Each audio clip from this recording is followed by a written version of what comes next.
This is Free Talk Live. You can dial in toll-free here and bring up anything that you want. Our number is 855-450-FREE, like freedom. It's 855-450-3733. We also have the Discord on-air call-in line rooms over at discord.lrn.fm.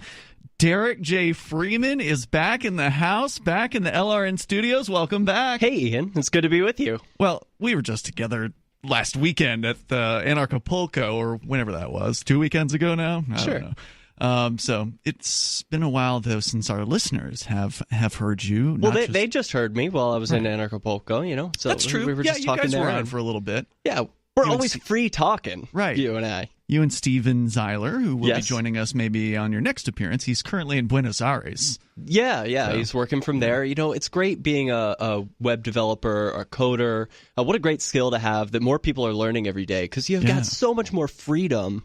As a web developer, you could live anywhere. So when it's cold in New Hampshire, you live in Buenos Aires. Right, and you can build tools for people to be more free and make money as well. You guys have been behind AnyPay for listeners that maybe aren't familiar with what you're doing now. Yeah. Some of our listeners may remember you from the Victimless crime spree days. Those days are long gone. They are. I don't do any bad stuff.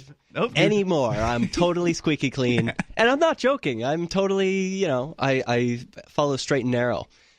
Right. Occasionally, I'll go to the city council and tell them what I think about a certain thing or another. But the political activism, wow, what a dead end. That is like no chance you're going to make a difference throwing yourself in a cage.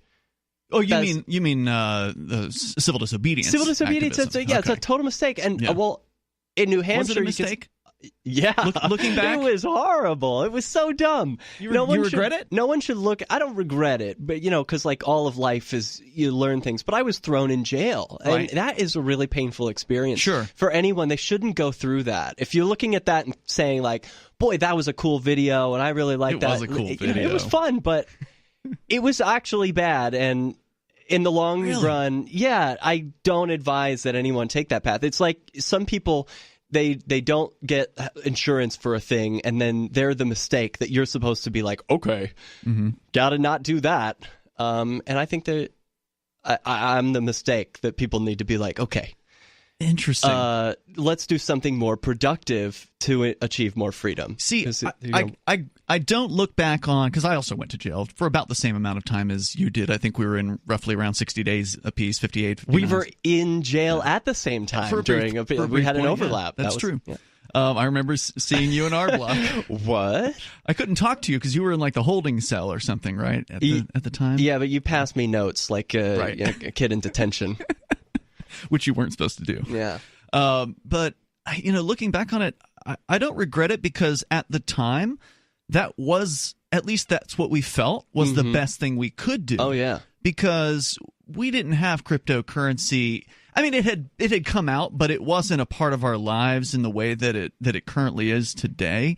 No, if we could have moved here, Derrick, and immediately introduced our neighbors to the idea of cryptocurrency and changed their lives by setting them more free financially, that would have been a much better approach. I would agree with you. Like, when comparing approaches, I think what we're doing now is better activism as far as effectiveness is concerned. Agreed, but I think that's a cheap cop-out for yourself, because there's other things like ways to increase freedom for your neighbors. Before cryptocurrency existed, you could still be having these conversations one-on-one with a neighbor, getting to know people, having real relationships, and improving their life and their situation in terms of increasing their freedom. Without cryptocurrency, I mean, just because this came along and that's your thing doesn't mean like, oh, well, I think it's that we were angry young men. If I can project on you a little bit, I was an angry young man, and I know you've said on this show that you were very angry. I was, but I got over that before my civil disobedience bout. Yeah, that's true. I wasn't doing that out of anger. Then it was a counter reaction. Like it was overcompensating for, like, I used to be so angry And now I've found calmness. Yeah. I'm going to put myself in a storm of horribleness and be really calm in that situation. Sure. You are overcompensating. Throwing yourself into the gears of the state for the purpose of drawing attention to an issue. I mean, there's no doubt that we did draw attention to the issues at the time. Whether or not that resulted in much more than buzz about town or a really great documentary being filmed, I don't know. Yeah. But I don't regret it because it was an important, at least personally for me, it was an important journey or part of my journey to go through. And I think I'm a better person today because of it, as a result of that. That's not to say that I would be a bad person had I not gone through it. I mean, I just, I don't think it's good to look back and regret the things that you've done because it's what made you who you are today. Also, there's certain kinds of people who just can't be warned about certain life situations. You have to experience it for yourself. And to those of you who are listening, you know who you are. You no matter how many warnings you get from people you love and trust, it's true for everyone. You're gonna run into that wall for yourself to find out where it is. Yeah, that's 100% true for absolutely everybody. And I think that while Derrick J's Victimless Crime Spree, which is a great film, I don't think it has inspired like a wave of civil disobedience or anything Definitely like not. that. No, so it may actually be accomplishing what you're talking about here. I mean, you got on the air here tonight saying that you thought it was bad what you had ultimately done. Looking back on it, that it wasn't worth it to you. And maybe that conclusion isn't given explicitly in the film, but it certainly shows the weight of the relatively harmless actions that you committed that piled up to possibly hit you with 540 days behind bars or something like that. It was something ridiculous. You were looking at well over a year of potential jail time, and or even more than that. I was looking at 10 years of jail time for all the crimes. If it was consecutively, yeah. What a way to ruin your 20s. Right. So, I mean, I think that was clearly communicated in the film, and I think that the ridiculous consequences for these relatively inconsequential acts that the government will put down upon you made that crystal clear. Because we didn't see, a bunch of people move to Keene saying they wanted to go get arrested. That's just never happened. Has Keene changed? Like, I haven't been here in a while, but driving in, it's this beautiful New England town. It's kind of sleepy and cute looking. Mm-hmm. If it's your first time here, you wouldn't know that it's a drug-infested den of heroin addicts or something. Isn't that what Trump said? Yeah. But it's like really quaint and adorable. It still seems quaint and quiet. adorable. Yeah, there's nothing really going on here that's too. There's no civil disobedience crazy going on here. I mean, there was the beer pong incident that happened a couple years ago after the Think Penguin guys moved here. Right. That was in really bad taste. You thought so? Oh God, it was awful. It was so funny. Cringy. You watch that video, and it's some guys out in the middle of the day. Yeah. With like a beer bong, which is like, we're going to get really messed up drinking alcohol, which is. So that was the suspected Fed, actually, the guy who had the beer bong in that case. Now, I don't know whether he is or not. There's an argument. Suspected by you? Suspected by a lot of people. Okay, but by you? I mean, he fits the profile. I don't know if he actually is. It's always hard to tell the difference between an angry libertarian and a federal agent. Yeah. Okay, so this is sort of been the history of activists that have come here and had really bad ideas. And many of his ideas that he would just sort of throw out there were just awful for like PR purposes. So it wasn't his event. He didn't put that together. He just showed up with a beer bong. So it was actually the guys from Think Penguin who put the event together, and they put a lot of thought into it. And they looked actually really nice. Yeah. The one guy in the video is wearing a suit. Yeah, that's Bob. He's dressed up, and he prepared with this nice table. So to credit where due, that part of the video is actually really nice. Right. The guy showing up with the beer bong, you're saying you think that was a Fed who, or it could be, he ruined the event. He made it horrible. Yeah, well, I wouldn't say he ruined it as bad, but that was your opinion. Definitely. Your opinion's I see this valid. and I'm like, whoa. Guys, this is not cool. You're not going to win any hearts and minds. Well, maybe you will, but are they the ones you want? No, probably not. But that's just the thing. When you show up at a public event like that, you can't control who it is shows that, up. It shows up and makes you look bad. That's why some of the people claiming to be Robin Hooders back in the day, filling people's meters, weren't in point of fact Robin Hooders, and they were just out there to make us look bad. Wow. So what can you do? 850. You can just do nothing, I suppose. 855-450 free like freedom. We're coming up.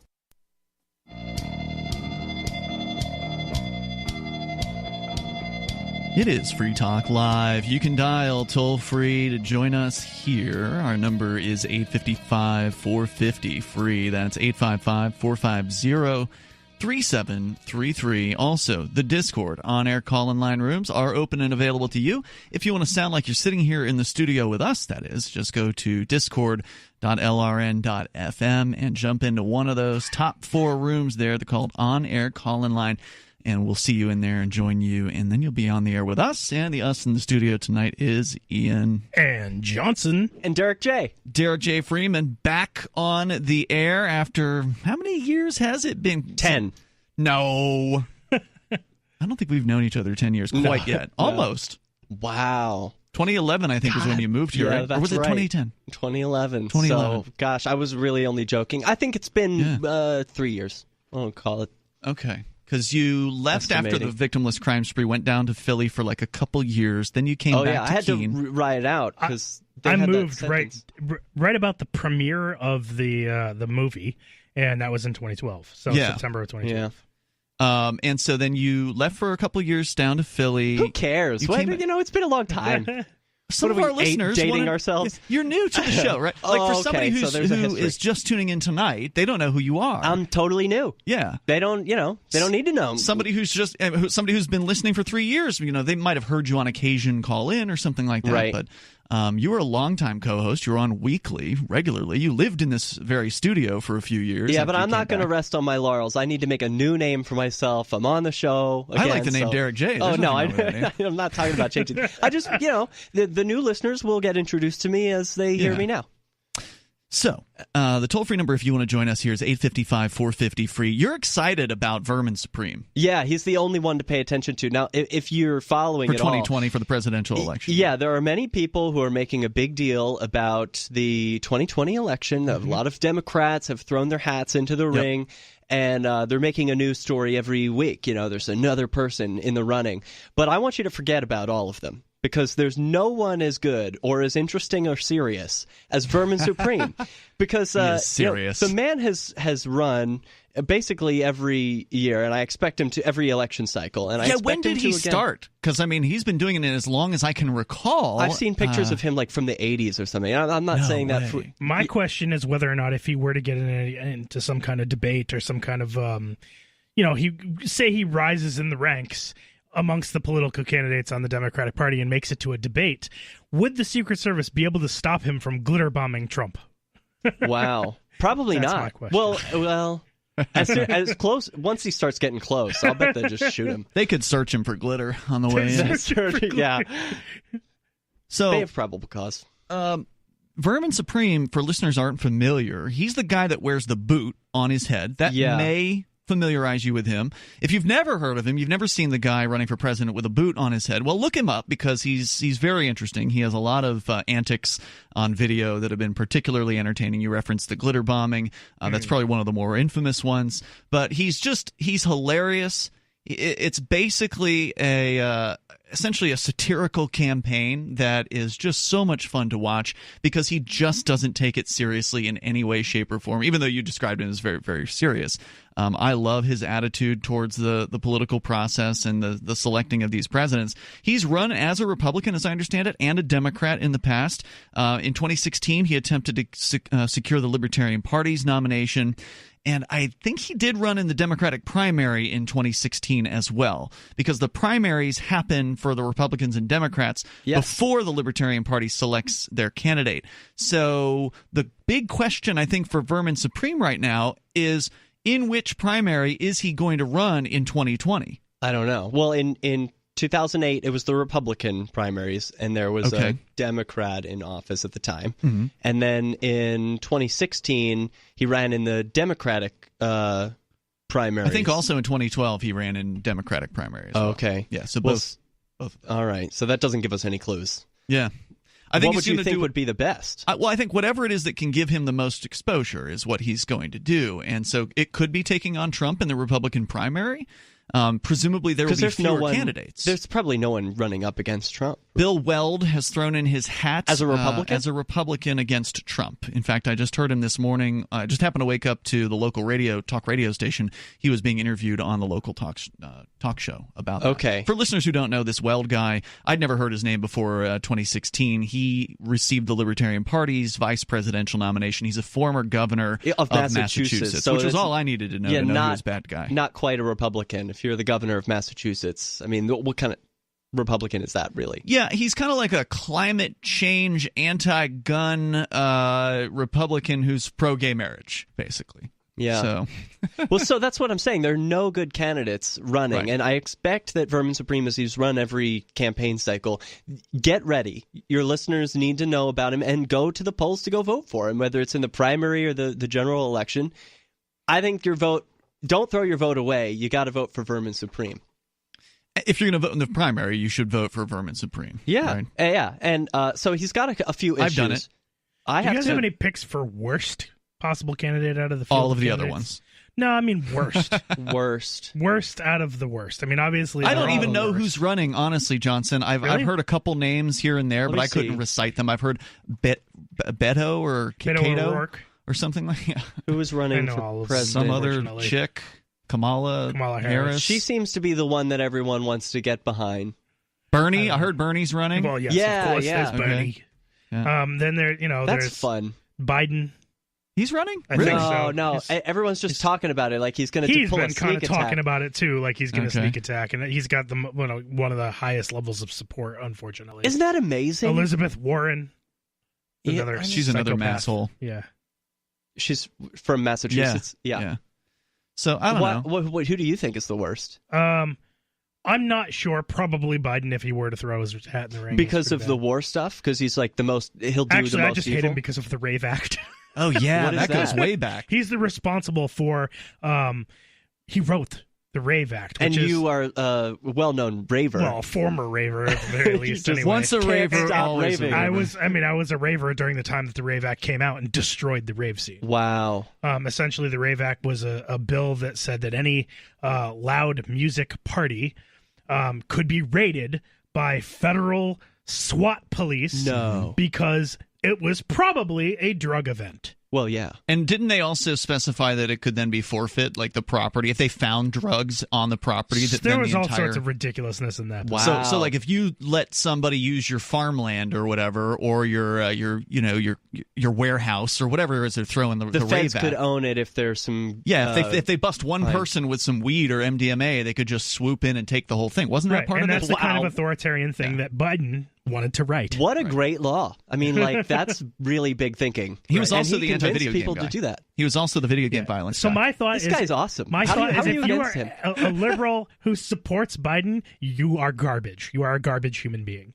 Because, you shouldn't be supporting someone who wants to destroy...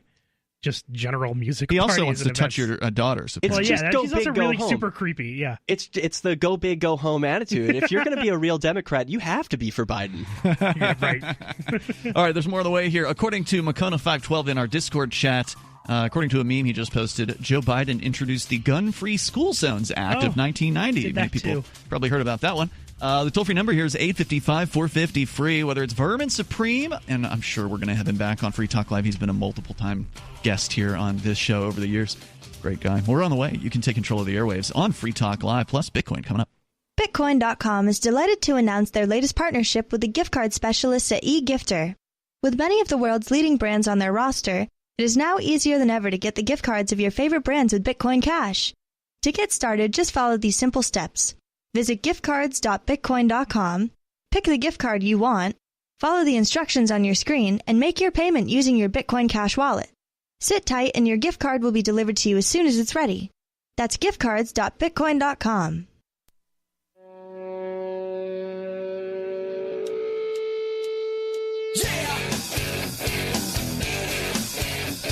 Hey, it's Free Talk Live. You're invited here if you want to join us.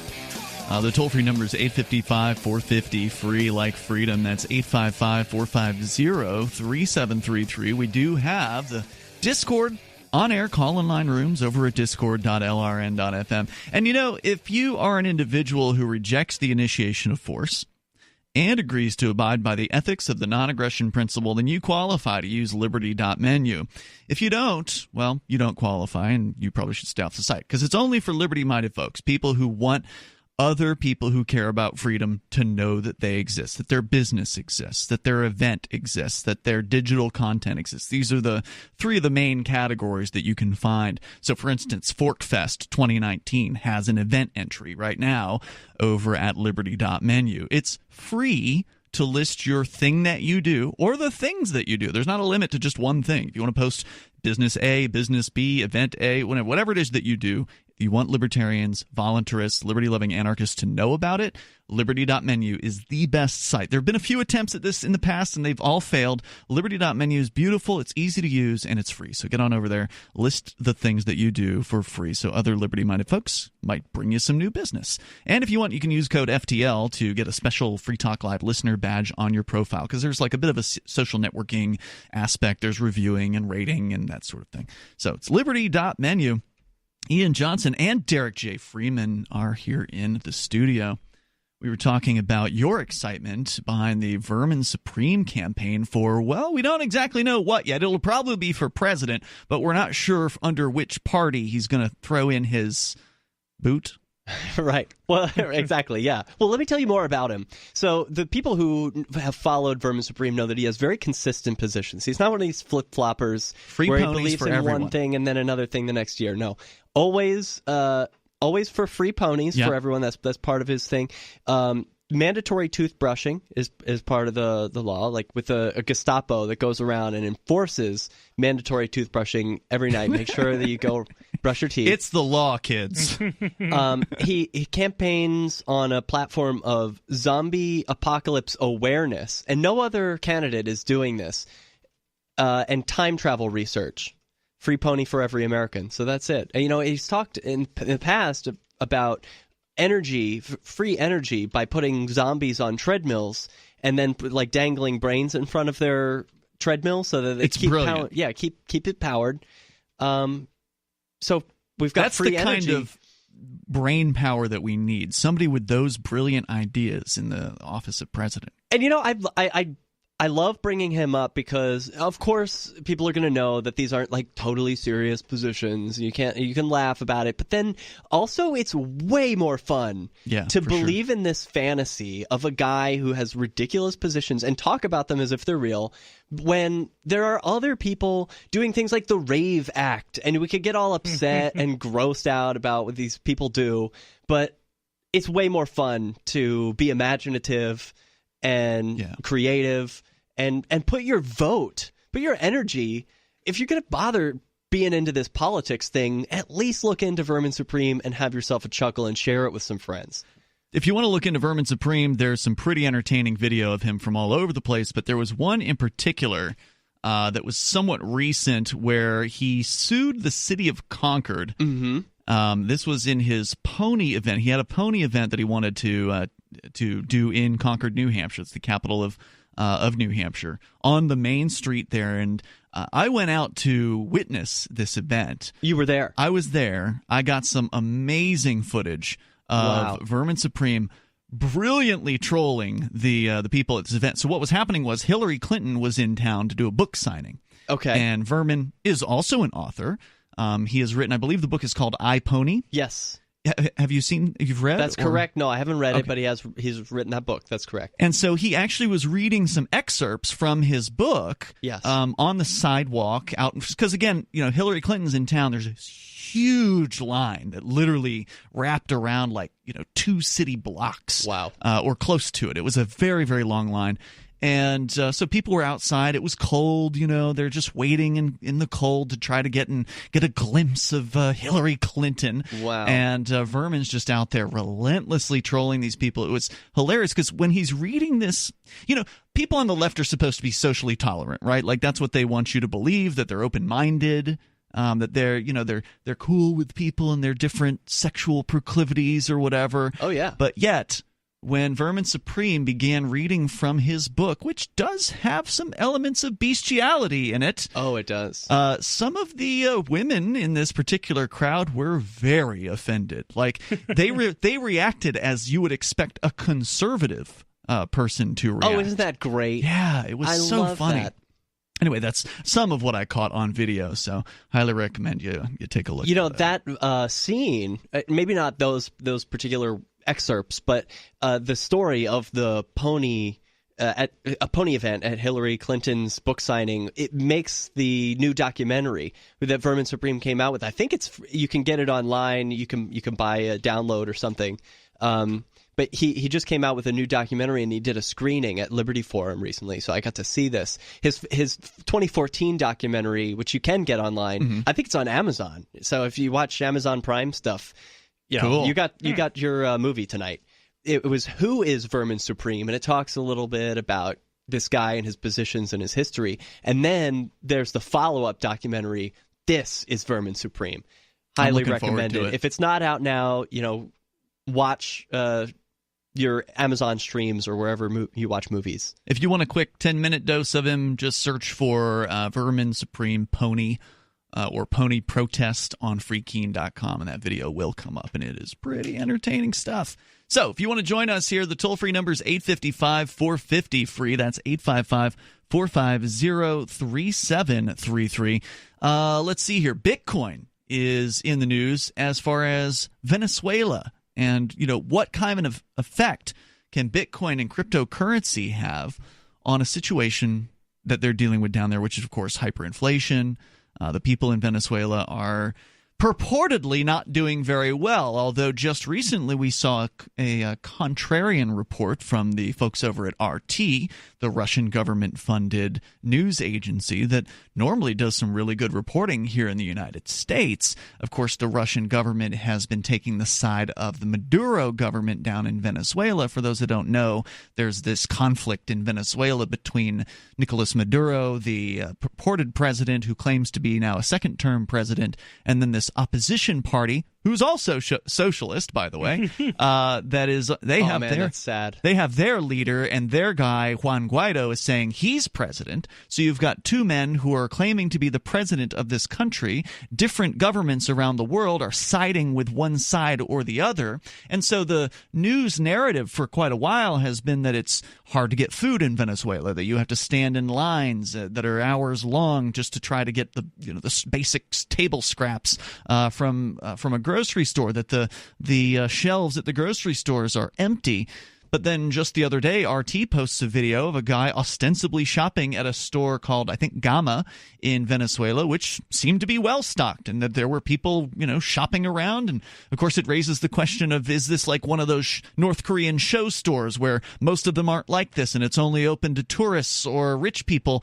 I don't know what the real story is in Venezuela. It's hard to say, because I've seen videos from Dash, the cryptocurrency community, about Church's Chicken in Venezuela accepting Dash and being like, they have Church's Chicken in Venezuela? I thought everyone's eating garbage with it. Right, how is it that there's people living normal day-to-day lives using cryptocurrency to buy chicken?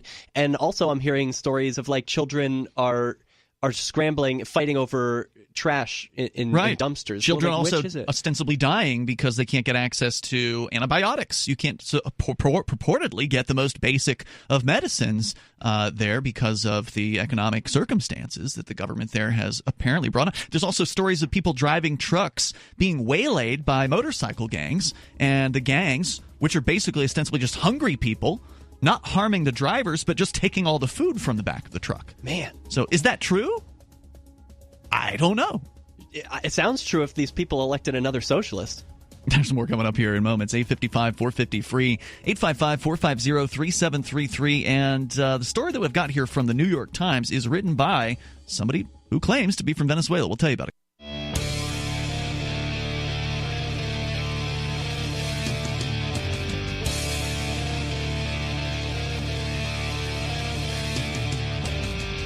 It's Free Talk Live. Dial on in here, toll free. Take control of the airwaves at 855-450-FREE. like freedom. That's 855-450-3733. Also, the Discord on-air call-in line rooms are open and available to you over at discord.lrn.fm. With you in the studio tonight, it's me, Ian. Oops, sorry, Johnson. Try that again. And Johnson. And Derrick J. Yes, indeed. And so you can bring up whatever you want here as we continue. We go to the phones, to the fun. It's Steven in Argentina. What? Steven. Hey. Who is this? Hey, freedom lovers. Hey, Steven. Hey. Speaking of fun, this summer, Forkfest 2019 is going to be a blast. Why is that? Why is that? Because I am putting on a nightclub every day during Forkfest. What? Bringing my speakers, lights, disco. I'm DJing. People are dancing. It's going to be amazing. What kind of nightclub are we That's talking? awesome. Like, is this like a what kind of environment am I to expect? I mean, we're in the You're going woods. to hear, it's in the woods, yeah. But we've done this before. If you were cool enough to come to previous Forkfest, and it grows every year. Every year, Forkfest is bigger and better. This is going to be in the middle of the woods with the greatest sound system you could imagine. Wow. How is it going to be? How is it so good? You don't know. You don't know till you experience it. Yeah. All right, that's It's a big. awesome. It's That is because a huge level of commitment. Now, just for our listeners who have never heard of this before, Forkfest. Just to be clear, it's Fork, not to be confused with Porkfest, the Porcupine Freedom Festival. Forkfest happens the 5 days prior to the Porcupine Freedom Festival, and it's a decentralized event, meaning there's no board of directors, there's no organizers, there's no tickets. You just get your campsite from Rogers Campground. It's a beautiful campground in the White Mountains of New Hampshire. This year, the expected dates are going to be June 13th through the 18th. Now, there has been there was like a party tent at the first year of Forkfest. There was a rave one night, I think. There, and it was a small year. There was hardly anybody attending, but it was still a good time. You and I, all of us, I think, were in there, Yes. dancing together at that event. And so you're kind of talking about maybe doing something like that again, but on a much larger scale and every single night.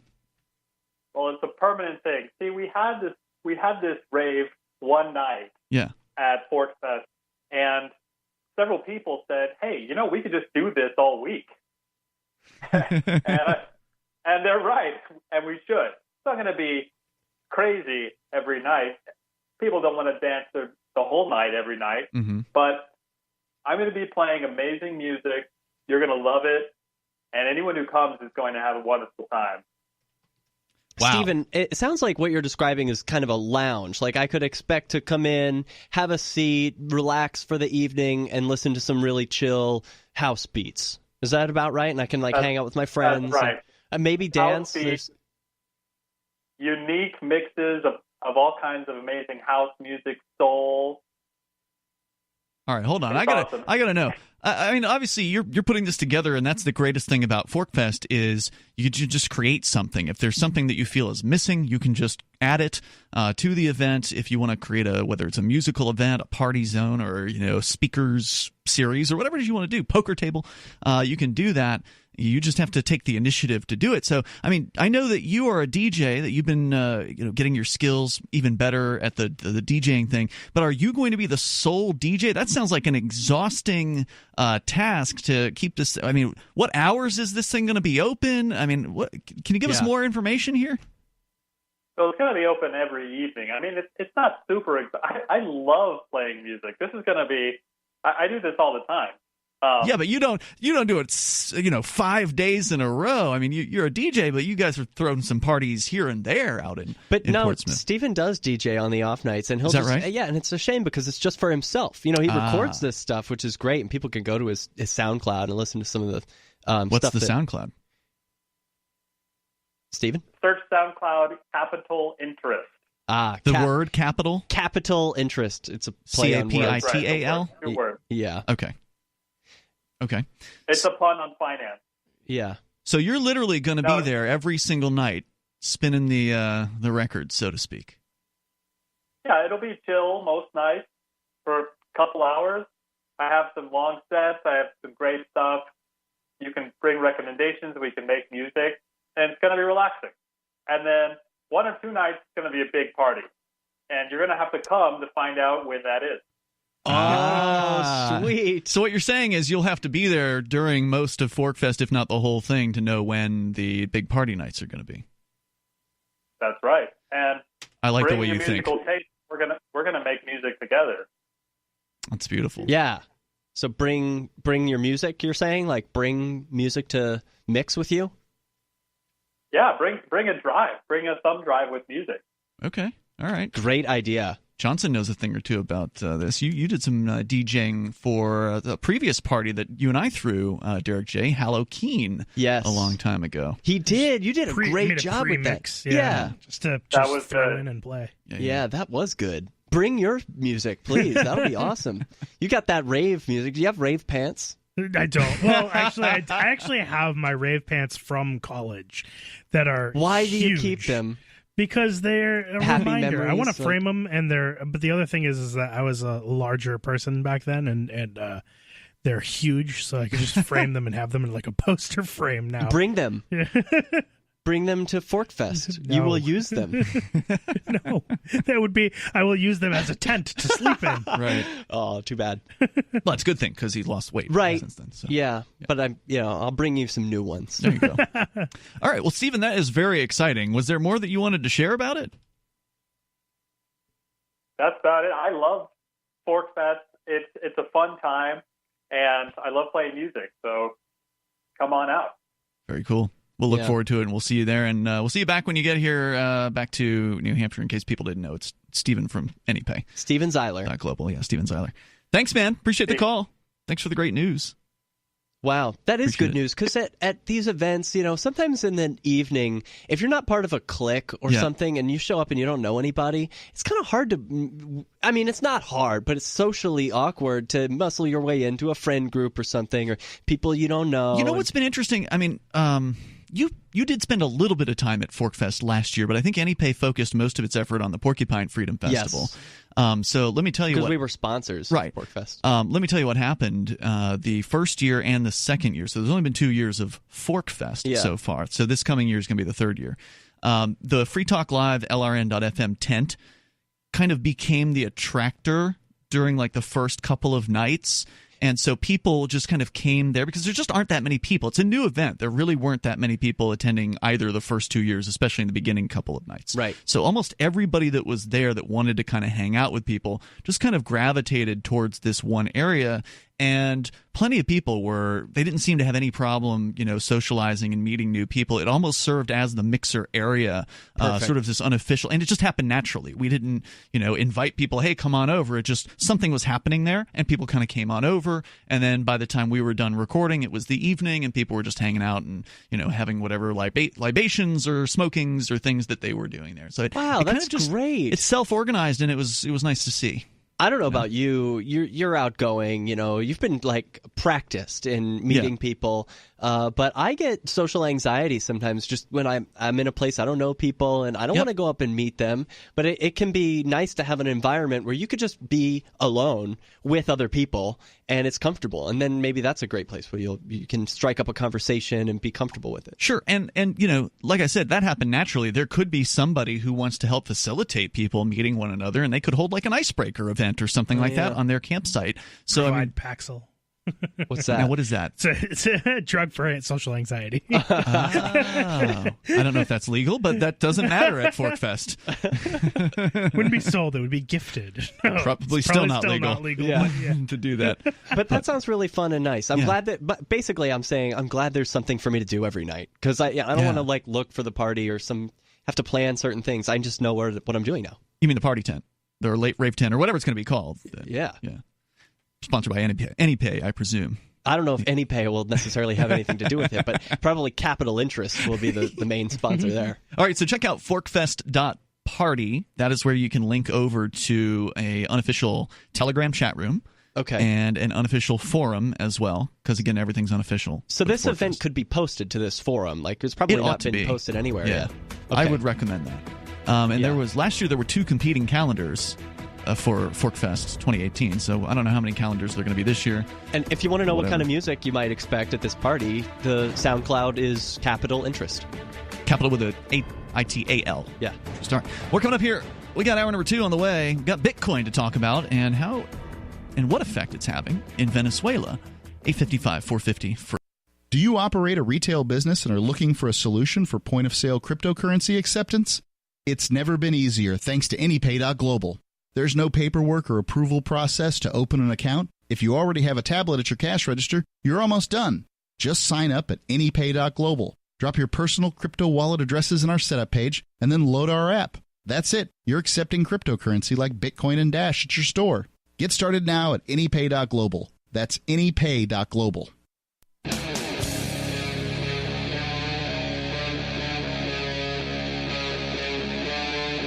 Free Talk Live. It is Free Talk Live. We're launching into the second hour of the program. Coming up, the folks down in Venezuela and their use of Bitcoin. One man says Bitcoin has saved his family. And there's an opinion piece over at the New York Times we can share with you about that. Coming up, you can share your thoughts with us as well. The toll-free number here is 855-450-FREE like freedom. That's 855-450-3733. Joining you in the studio tonight, it's Ian. And Johnson. And Derrick J. And we go back to your phone calls and thoughts first, though. Next up, we have Ron in New York on our Discord on-air call-in lines. Go ahead, Ron. Hey, what's on your mind? So I was wondering if any of you, because they just had the Oscars, I was wondering if any of you saw the movie Vice, and what were your thoughts on it? Does this have anything to do with Vice, the news channel? The documentary? No, this has to do with the Vice president, Dick Cheney. It was a movie about, essentially the guy who did Wolf of Wall Street did a movie about Dick Cheney, and Dick Cheney is played by Christian Bale, and I think Sam Rockwell plays Bush, and it got nominated for a bunch of Oscars, including Best Picture. Huh. So on Saturday I saw because they replay all the Best Picture movies in theaters. So I saw A Star Is Born at one time, and then I saw Vice at another time.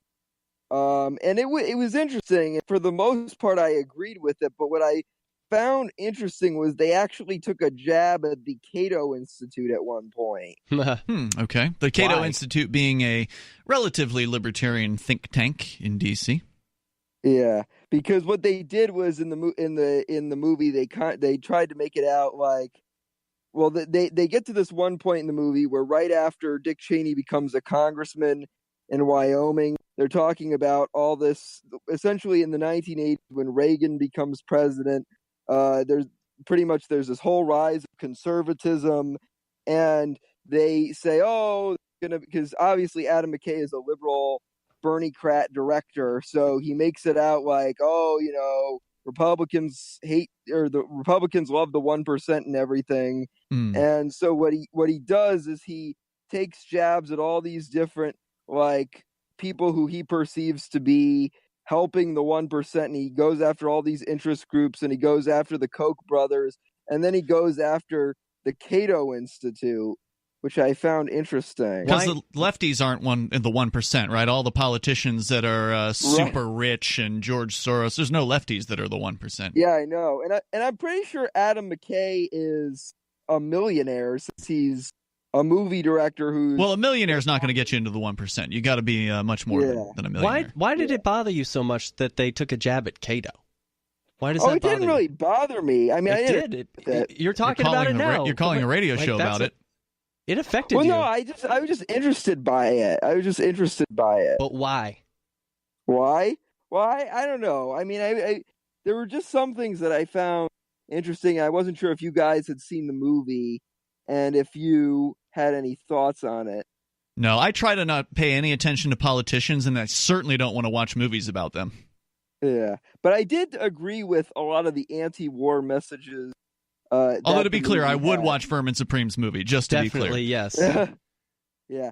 But yeah, I thought that was interesting. The other thing, though, that I thought was interesting was they were talking about how in Congress there was a bill that passed in the 80s which like limited essentially it kind of loosened up restrictions on what was allowed on TV, and Really? the film kind of portrayed it as if that was a bad thing, because they were like, oh, this gave radio show hosts and TV stars more leeway, and then they portray a clip of like Rush Limbaugh saying something politically incorrect about women, and it's like, wait, are you talking about the end of the equal time rules? Because that doesn't really have a whole lot to do with, like, you know, seeing more violence or anything like that. You're talking about making it so like radio stations and television stations didn't have to give equal time to political candidates. Is that what you're talking about? I think it was. It might have been. Yeah, there's a lot of people on the left who are pretty butthurt about that particular rollback of that so regulation. You're voting for Vermin Supreme, right? Yeah. Oh, me. I figure if you got two brain cells to rub together, you're excited about him right now. Yeah. Well, we'll see. I mean, we'll see if he gets past the primary. I doubt he's going to get. Well, you have to vote for him. He'll need your help. That's why we're talking about it. You have to vote for him in order for him to get past the primary, right? Yeah. Yeah. I mean, I have a feeling though that considering they're probably going to get like a moderate Republican who's has a lot of be the nominee again, like Gary Johnson 4 years ago. But I mean, I'd rather get somebody who's principled, like Vermin Supreme. That's right. Well, that's a good point. He does have principles. And stop hurting yourself. You're hurting yourself watching these terrible movies. Go watch a real movie. This is Vermin Supreme. Thanks for the call tonight. Appreciate it, Ron. The toll-free number here is 855-450-FREE. That's 855-450-3733. We go to Peter. He's calling from the belly of the beast. He's in D.C. Hello, Peter. Hey, guys. I actually called last week about some issue about a Nazi symbol at my college, but now I just want to talk about how college is a scam. See, I am a senior right now, and I'm on my I'm in my last semester rather, and it's starting to hit me how this whole thing of higher education is just a big scam. What did it? Go ahead. What did it? Oh, I'm sorry. Yeah. See, when I was 18, right, and you go to public school, they just throw this nonsense at you that hey, if you don't go to college, you're a big loser. Hey, if you don't go to college, you're going to be working at McDonald's for God's sake. And of course, you know, I was 18 and I had no idea about economics or finance. But now that I'm 21 and I look back at what I did with all this borrowing and whatnot, you know, I'm in a big hole when I graduate. Dude. Can you tell us how much? Do you mind sharing with us how deep of a hole? I don't mind at all.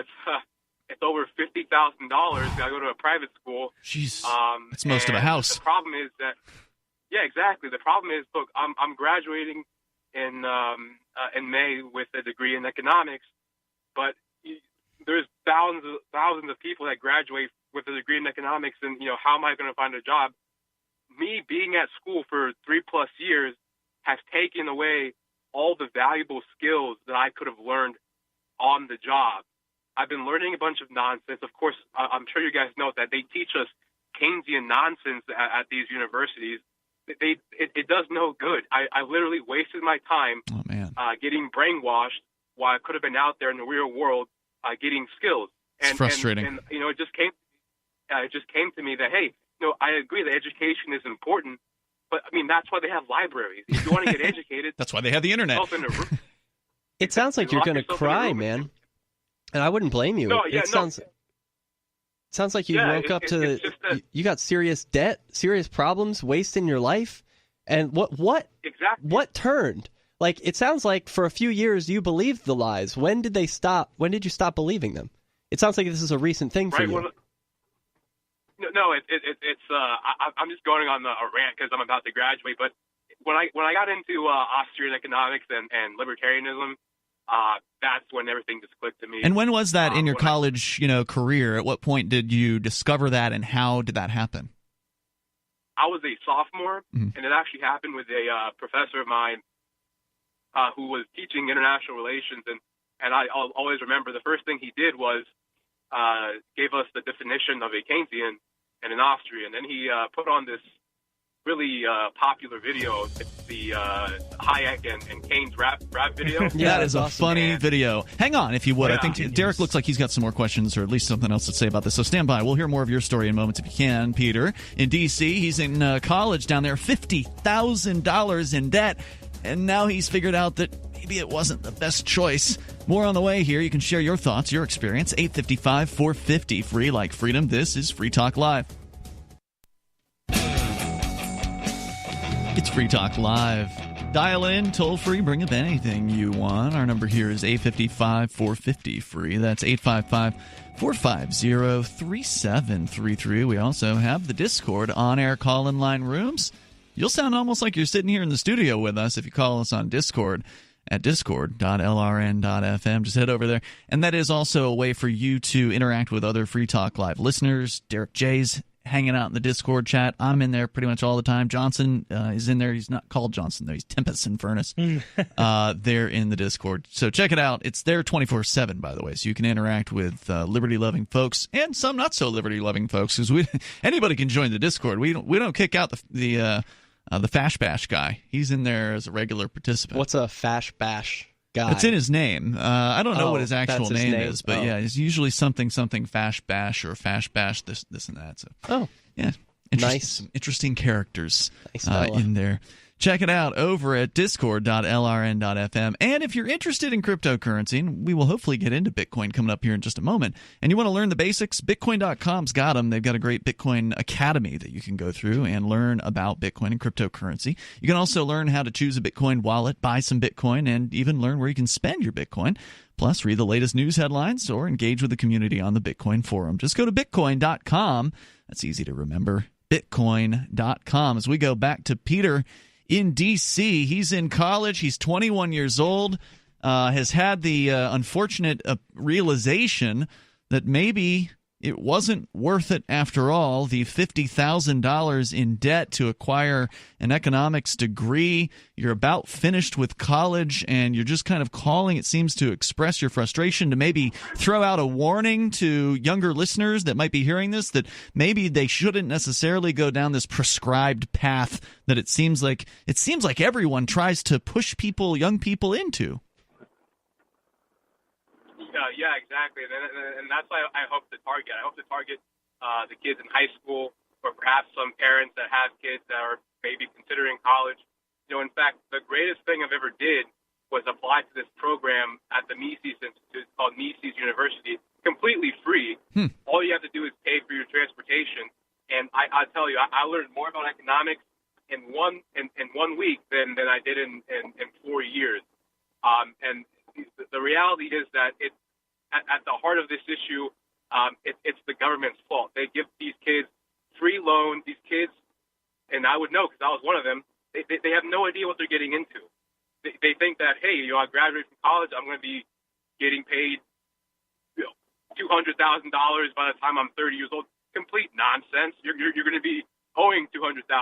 Like you and said working earlier, at a restaurant. I'm about to and I'm about to graduate with a piece of paper and the mortgage. So I mean, you're screwed. And well, you don't get a mortgage. What happens? you get a college debt. You don't get to live in that. with a mortgage, you get to live in it. You live in the house.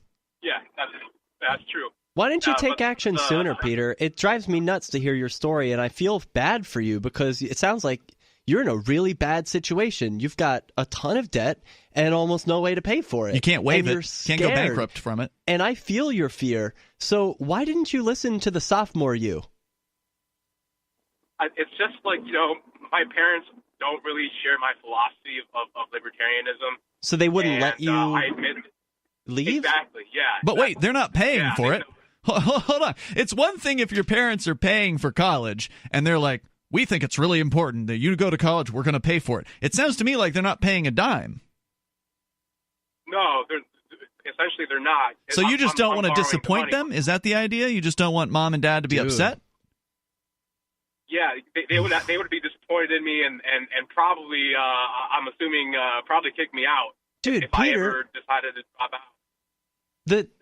I'm sure they love you, but they're not doing what's in your best interest. Can't you see that? Well, I mean, if he's living with them. No, yeah. Oh, you're living with your parents? Yeah, he said they would kick him out. So, I mean, just tell him. Good. Tell him, yeah, you need to stay there now until your student loans are paid off. Well, that's what's going to happen. No right? way, man. Get out of there now. What are you doing? Why don't you leave school? Yeah, what do you even care about the diploma for? Well, now it's sunken costs, right? Yeah, Where that's he's almost graduated. Yeah. No? And I just. I mean, are you right or are you wrong? Well, you're completely right. I mean, if he's in his senior year, it's already paid for. So. Yeah. But if you want other people to take you seriously, how are you not going to act on your own advice? Well, see, I think his advice is don't pay for it. With a paper degree, but now the reality is it's the government's fault. You see, if you walk around any college today, come on, man. I love you, Peter, but it's your fault. You took it. No, sure, I did. But if I can just make this point, because I think it's important. These loans, they don't go towards good professors. If you go to any university today, they're all a bunch of Marxists. And what they do with this money that kids just borrow and borrow is that they innovate. That's how they attract young kids. They don't innovate. Dorms, expand dorms. There's no innovation in academia. I mean, what are they doing that's innovative? They're doing the same old thing they've always done, the same way they've always done it. Yeah. They just keep raising the costs because they know they can get it. They know that the loans are guaranteed. So let's just keep, like you're saying, expanding the dorms. That's not innovation. That's just expansion. Let's expand and build more buildings to fill with more Marxist teachers. Exactly. So it's your concept, Peter, that you didn't really, it wasn't like a fully informed decision, that you were defrauded to making this choice? Right on, yeah. Okay, and now that you've realized you've been defrauded, what do you believe is the best course of action for people who are in your situation? Not people who are like, I haven't started college yet, but the people who are in college and are like, man, this is not working out. This doesn't look good. Sure.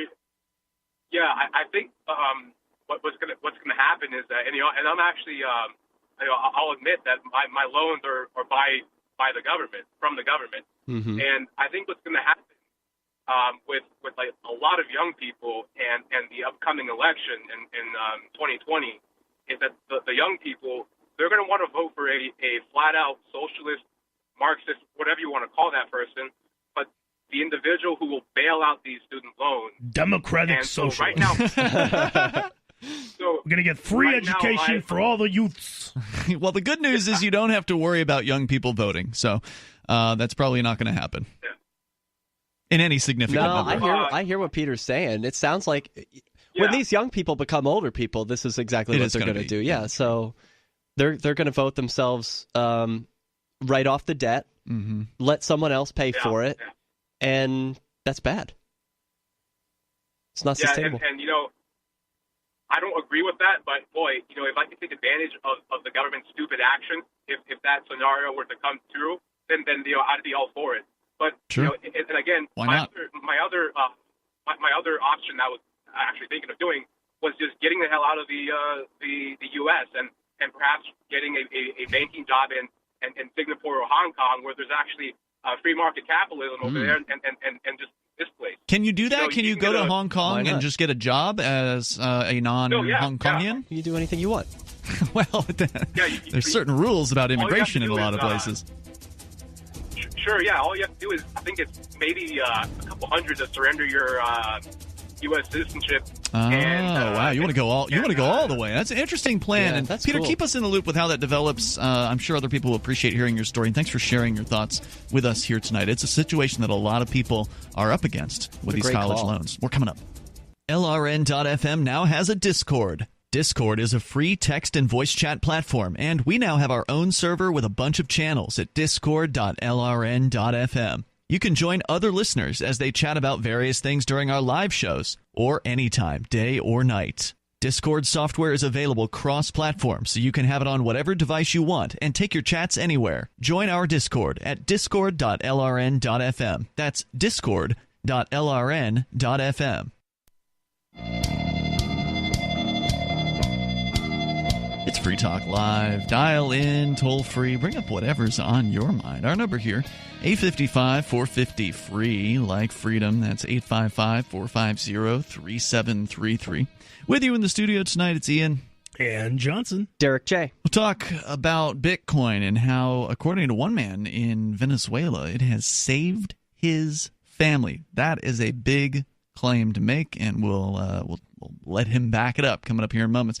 But speaking of cryptocurrency, Derrick J., you are one of the primary folks behind AnyPay.global.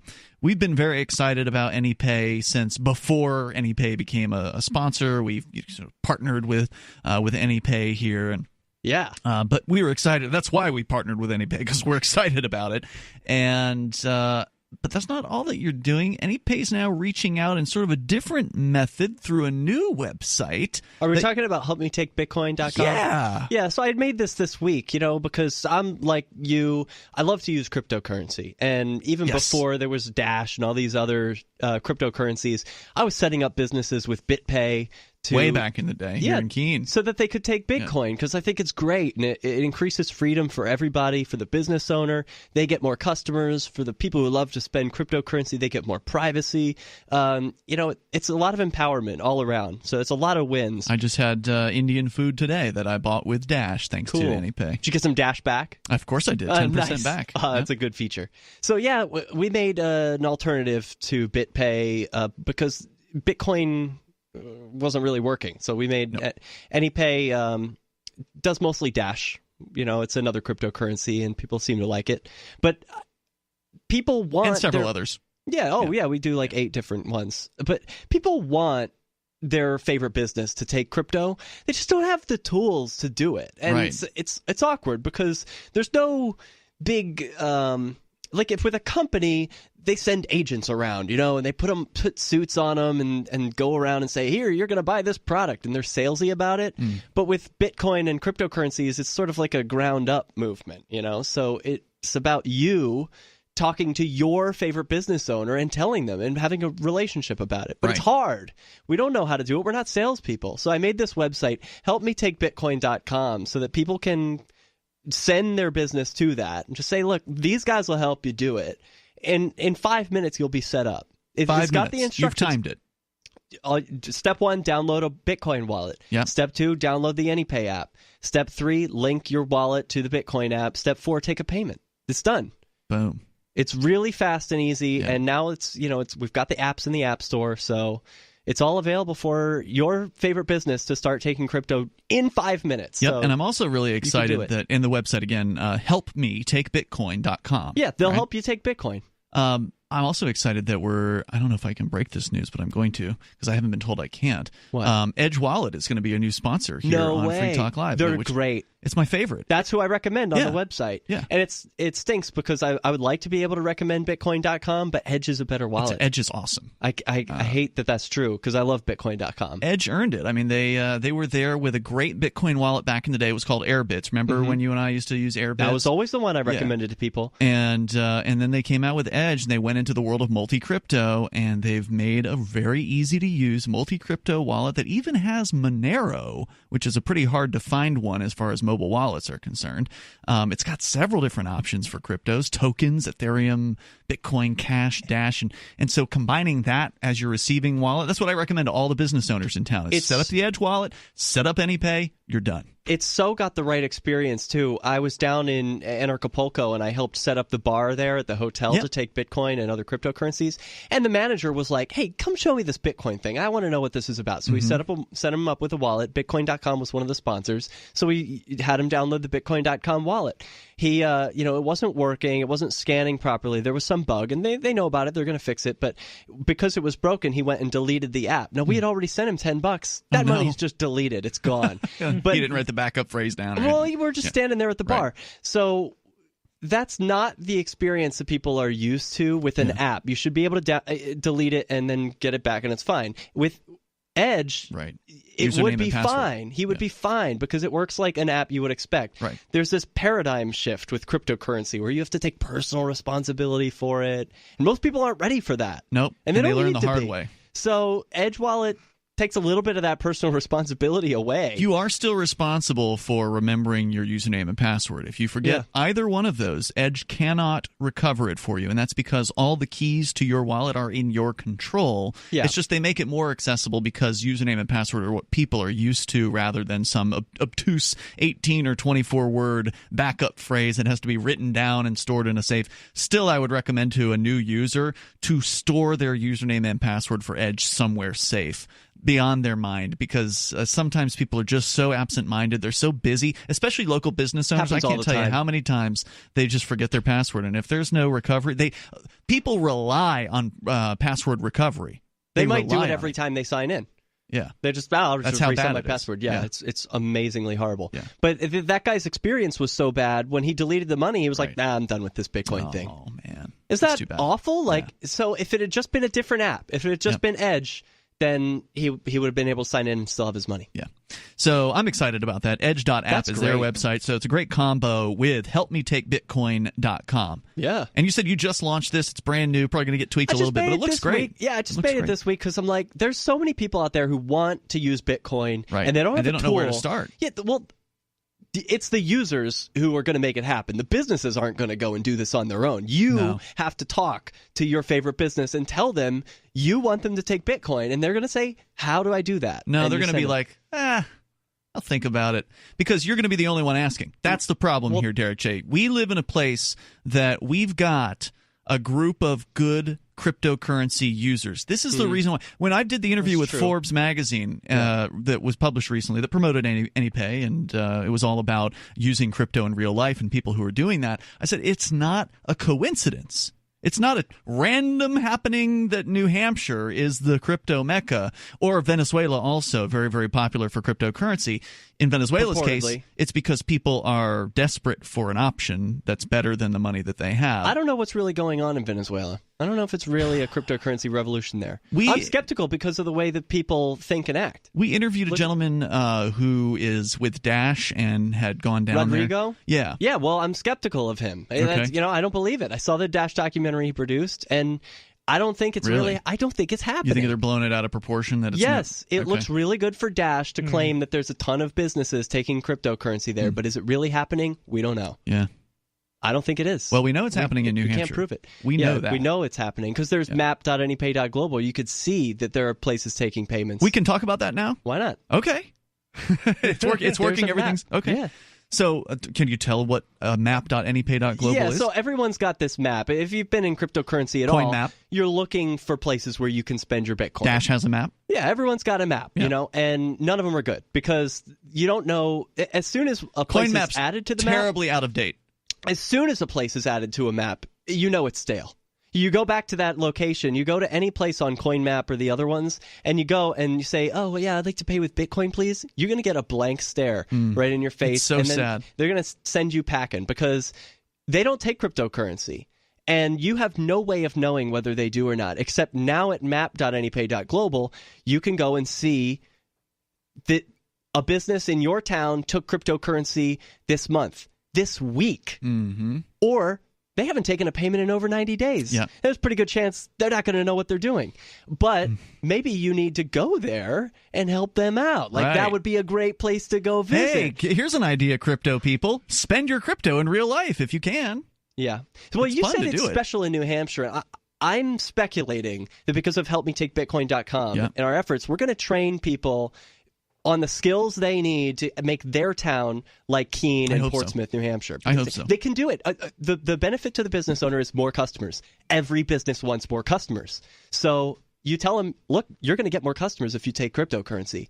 And it's true. But what if you're the only guy in the area? The map, when they install AnyPay, is going to send people there because it's going to say, oh, look, there's a business that hasn't gotten anyone spending in a while. I better go there and help them out. The toll-free number here tonight, 855-450-FREE. Check out Derrick's new site, helpmetakebitcoin.com. You can comment. You can bring up what you want. And Carlos Hernandez, a Venezuelan economist, has a few things to say about how Bitcoin has helped him and his family in Venezuela. The headline, Bitcoin has saved my family. We'll tell you more about that coming up here in moments. 855-450-FREE like freedom. You can join us on the radio. It's Free Talk Live.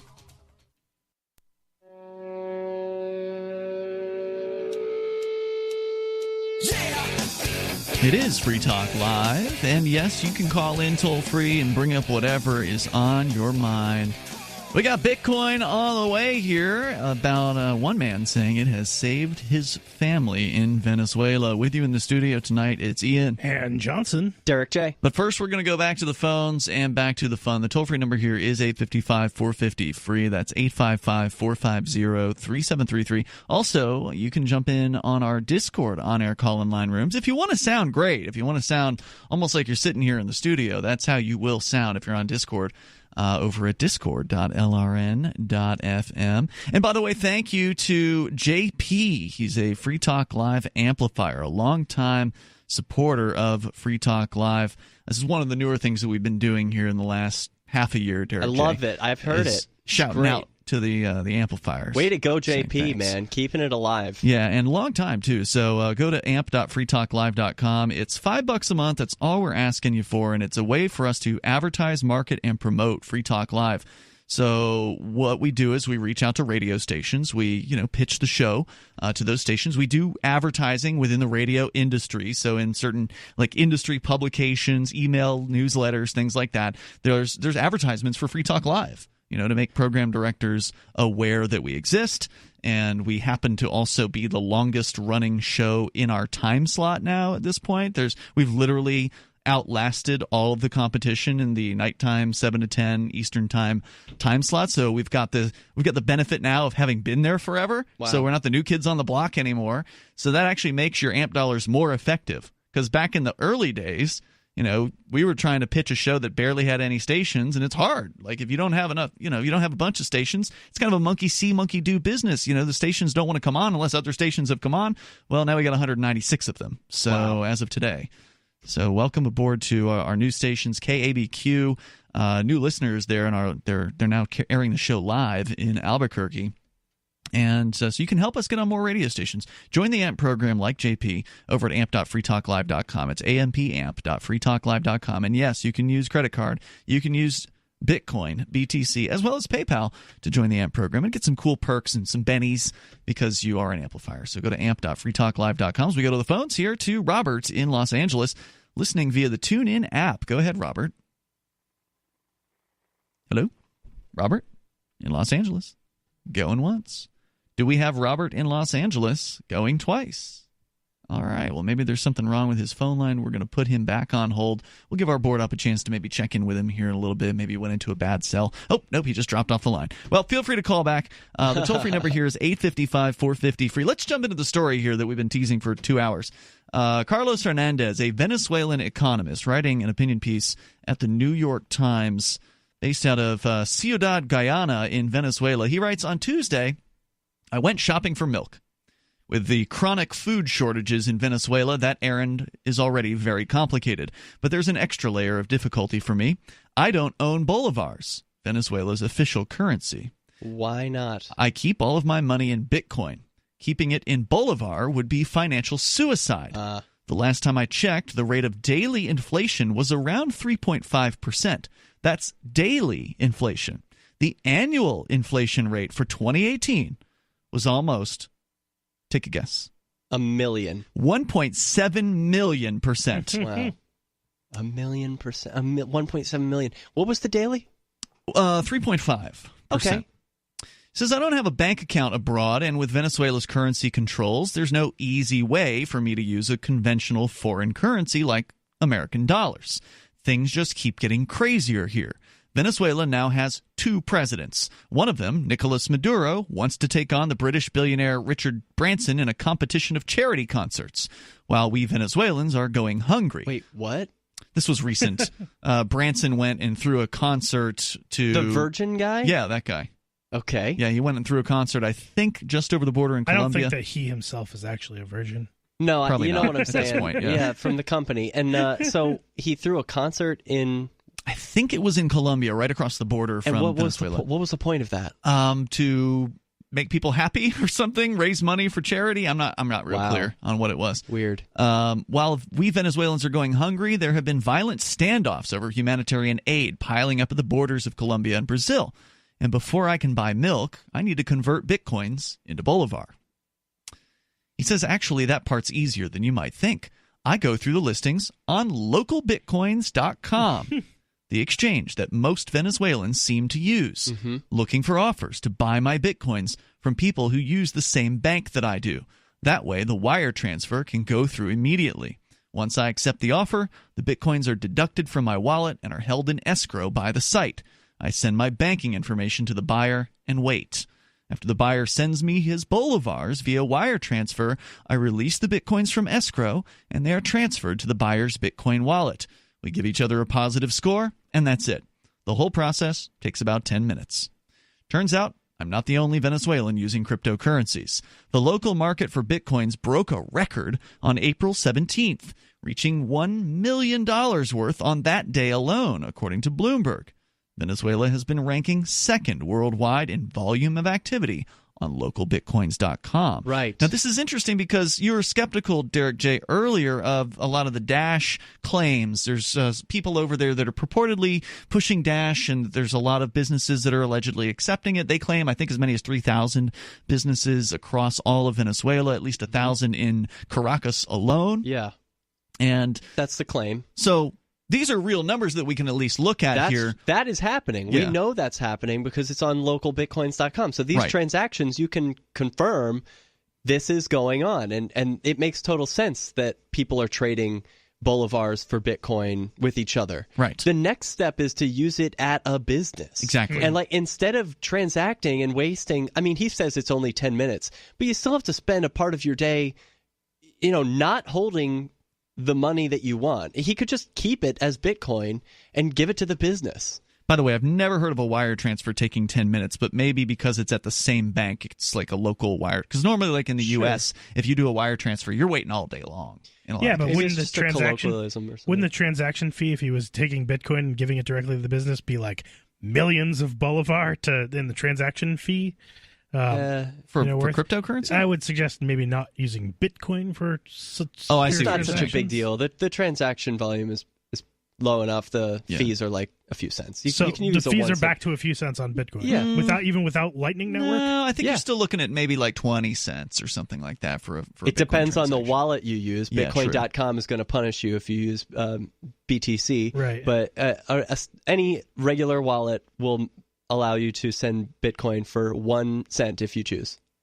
I will say this. I had the blockchain.info wallet that I used recently to send some Bitcoin to Vincent. He did some work while we were in Mexico doing like the archives for the show, and so he wanted Bitcoin as payment, and I sent him a payment, and I just did the normal fee that blockchain.com's wallet recommended, which is what? blockchain.info.com. They're kind of own both of those URLs now. Yeah. Long time wallet. They've been around for a long time. They've got millions of installs. It's a pretty decent wallet, and they've always had pretty good fee estimation. Yeah. But this one got stuck for a while, for quite a while. Yeah, you definitely don't want that to happen. And for the price of a few cents, just adding a little extra to that, I always make it priority. So I do priority on that if I'm serious about getting it there sooner. And a priority one's going to still be like 20 to 60 cents. Well, to be fair, what Bitcoin.com is doing with that high fee is probably doing users a favor because they don't want the transaction to get stuck. Yeah, they don't want you to have a bad experience. And besides, it does incentivize you to switch over to Bitcoin Cash, way more usable, low-fee Bitcoin. So Venezuela, according to localbitcoins.com, has been ranking second worldwide in volume of activity after Russia. Yeah. Which is interesting. I've never actually seen this chart. I'm actually curious now to go see, what are the top countries that are using local Bitcoins. Because, I mean, they're busy on the United States, so it sounds like some countries are even busier. According to CoinDance, a website that monitors cryptocurrency transactions, during the week ending February 16th, people in Venezuela traded about $6.9 million worth on localbitcoins.com, compared with about 13.8 in Russia. He says he's converting that at the average Bitcoin exchange rate, according to coinmarketcap.com. He says that's saying something for a country in its fifth year of a recession, whose economy contracted by some 18% in 2018. Yeah, they're not using it as an investment. They're using it as their money. It's not like they're... Which is awesome. Yeah, it's totally the right way to go, except they need to take the next step, which is use it as money at a business instead of converting it to boulevards, which nobody wants. Which maybe some of them are. This may be just the tip of an iceberg, because we don't know. That's harder to track, right? Like, it'd be a lot harder. It's one thing because local Bitcoins knows where you are, right? Like, they have the country in which you're doing business, the country in which the sales are being made, so they can come up with these charts. Mm-hmm. Whereas if you're just going to Domino's or, I've heard that... Churches and Papa John's. There's a video of some guy paying at Papa John's with I heard they don't do that anymore. Oh, really? See what I'm saying? Yeah. Because if people were coming in and using it, they would keep doing it, right? Also, people need to know it's there. That's true as well. So we can continue with this guy. He says Bitcoin has saved his family. We'll get into that coming up here in Venezuela. 855-450-FREE is our toll-free number. Hour 3 is next. 855-450-3733. Free Talk Live. We have some good news. The indictments against Ross Ulbricht in the District of Maryland were dismissed with prejudice, meaning they can never be refiled. This is especially good because those indictments contain the only charge ever made that Ross engaged in murder for hire. This was a serious allegation that Ross Ulbricht denies. It was never prosecuted or ruled on by a jury, but was trumpeted by the federal government and the media as if it were proven fact. The Maryland court held these indictments for almost 5 years, poisoning Ross's case and leaving him under a cloud of unproven allegations. As explained in Ross's appeal to the Supreme Court, the fact that the judge used these allegations to give Ross a draconian sentence of double life without parole violated his Sixth Amendment right to a jury trial. Judges are required to issue sentences based on convictions decided by a jury, not unproven allegations never even charged at trial. Although this is a positive development, the dropped indictment will not set Ross free. Now, a presidential pardon is Ross's only hope of freedom. Sign the petition at freeross.org. freeross.org.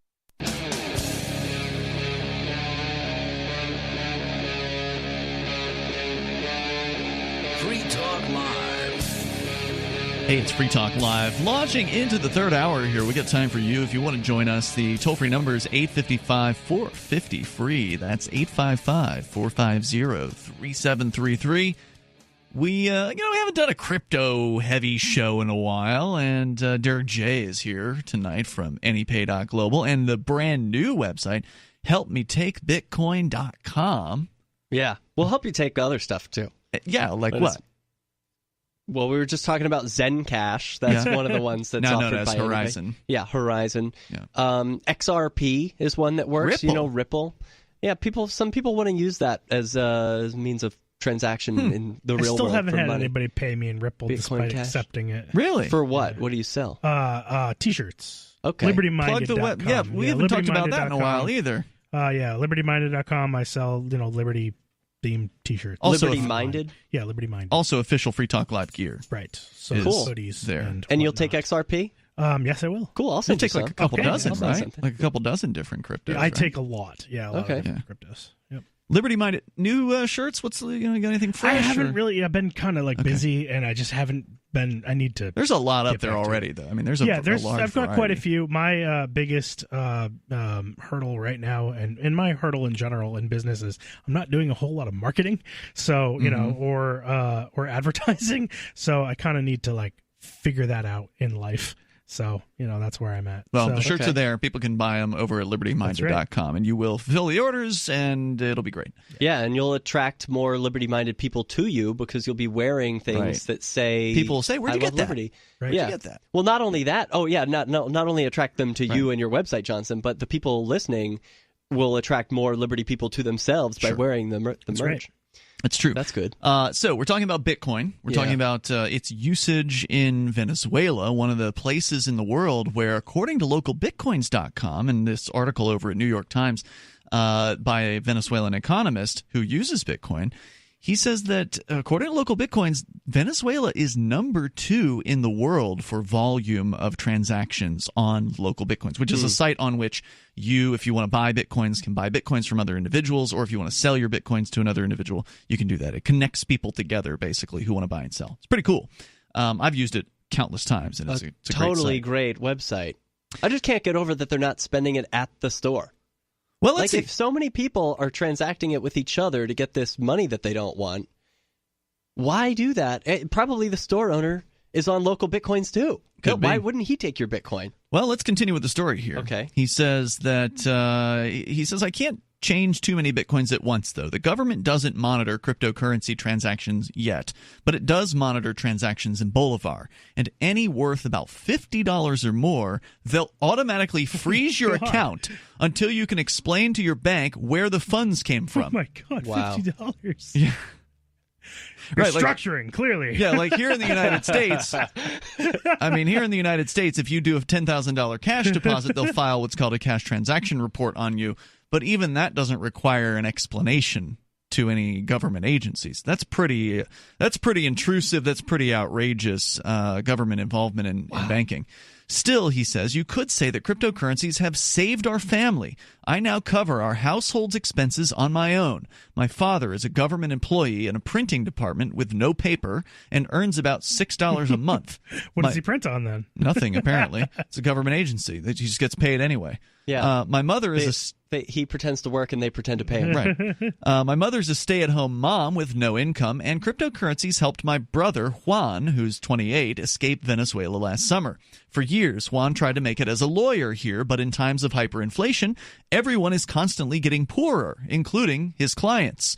Juan was earning so little as an attorney that he was actually spending money to work, meaning buying stationery, taxi fares. Eventually, he gave up. Early last year, he started doing graphic design and translations online, but most websites pay for freelance work through PayPal and the like, which we can't use because exchange controls here allow Venezuelan banks to use only local currency. For the outside world, even those of us who have bank accounts here are effectively unbanked. You might be able to find a way to translate PayPal, though, directly into a crypto. You can. There are some people on local Bitcoins who will accept PayPal. Mm-hmm. You'll pay a premium for it, though, because the risk is high. I'm sure they're willing to pay that premium. Sure. Why would anyone stay in a place so bad? Like, shouldn't you just leave? I mean, there is a whole big world out there. Presumably not very expensive. Easier said than done, because it's not yet illegal to leave, but it's not easy to leave. As you said, it's expensive. Thousands of people do it every day from Venezuela. I thought there was like a mass exodus from that place. As many people who can certainly are trying to get over the border. So why not an attorney? Well, he did. Ultimately. Oh, he left. Yeah, that's part of this, that's part of the story. Is he couldn't make any money, so he was able to leave. Alexandria Ocasio-Cortez left, right? Isn't what? she from Venezuela originally? Really? I don't think so. Thanks to those earnings, he started thinking about leaving Venezuela. He was able to buy what he needed for the trip to Colombia: clothes, a backpack, and a smartphone. He put some money aside. He even gained a little weight, an anomaly around here these days. Nice. Cryptocurrencies also helped him during the 4-day trip itself. Venezuelan military personnel at the borders have a reputation for seizing the money of the people who want to leave. So there's one reason why it's hard to leave. But Juan's, being in Bitcoin, was accessible only with a password that he had memorized. All right. Borderless money is more than a buzzword for those of us who live in a collapsing economy and collapsing dictatorship. So this guy was able to get through a border where there were robbers just standing there waiting to take his money, but they didn't know how to take his money. Or even if they did, they didn't have the password, so they just couldn't. Correct. Wow. This is great. And that's true for everybody trying to get out of, let's say, the United States or any other country in the world, where frequently you have to declare if you have more than $10,000 in cash, right? Well, if you have Bitcoin, first of all, you don't have it with you. No. It's, even though you can see it on your phone, it's not actually on your phone. No. Your phone just has the keys, the cryptographic private keys that give that program, Edge Wallet or whatever other Coinomi, whichever other wallet you're using, the Bitcoin.com wallet, it gives your wallet access to your Bitcoin and cryptocurrencies that are on the cloud in the so-called blockchain. So it's not actually on your phone, number one. So you don't even have more than $10,000. If you had more than $10,000 worth of Bitcoin, you don't actually have it. You just have the keys that give you access to it. So carrying those keys across the border, you're not moving the Bitcoin. The Bitcoin stays in the same place, which is to say on the cloud simultaneously in 10,000 locations all around the world at one time. So you don't, first of all, have to tell them about it. You don't have to declare it at all because they don't even need to know it's there. They don't know it's there, number one. Even if they search your devices, all you got to do is log out of your crypto wallets or refuse to give them the passwords to those wallets, and they will have no idea what is in those wallets, especially if you uninstall them from the phone. They don't even know you got them. So keep that in mind if you're trying to leave the United States or other countries that want to get into your finances. So the plan was for him to send money home through cryptocurrencies after he earned enough. So he was going to leave, his family would stay, and he would send them Bitcoin? Right. Okay. Western Union converts remittances into bolivars at the official government rate, which is about half of the rate on the black market. Some intermediaries do convert at the black market rate, and many of my Venezuelan friends living abroad use those. But if you don't have a trusted trader, you can easily get scammed.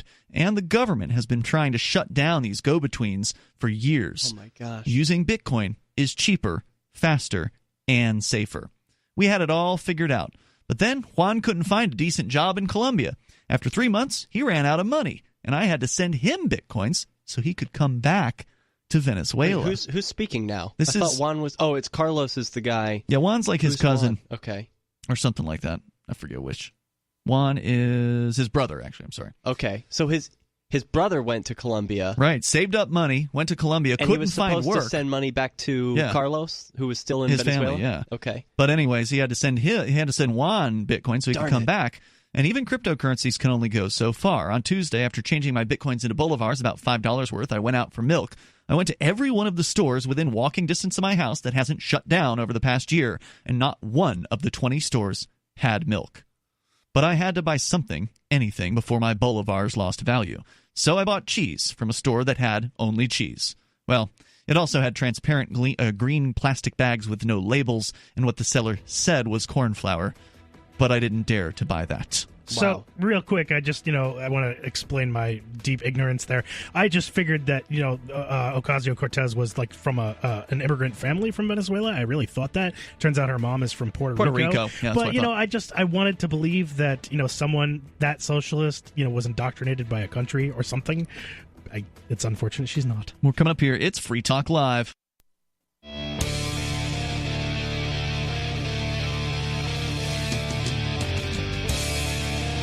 It's Free Talk Live. You can dial in toll-free to bring up whatever you want. Our number is 855-450-FREE like freedom. That's 855-450-3733. Joining you tonight, it's Ian. And Johnson. Derrick J. And we've also got our Discord on our call-in line rooms. You can call in and sound almost like you're sitting here in the studio.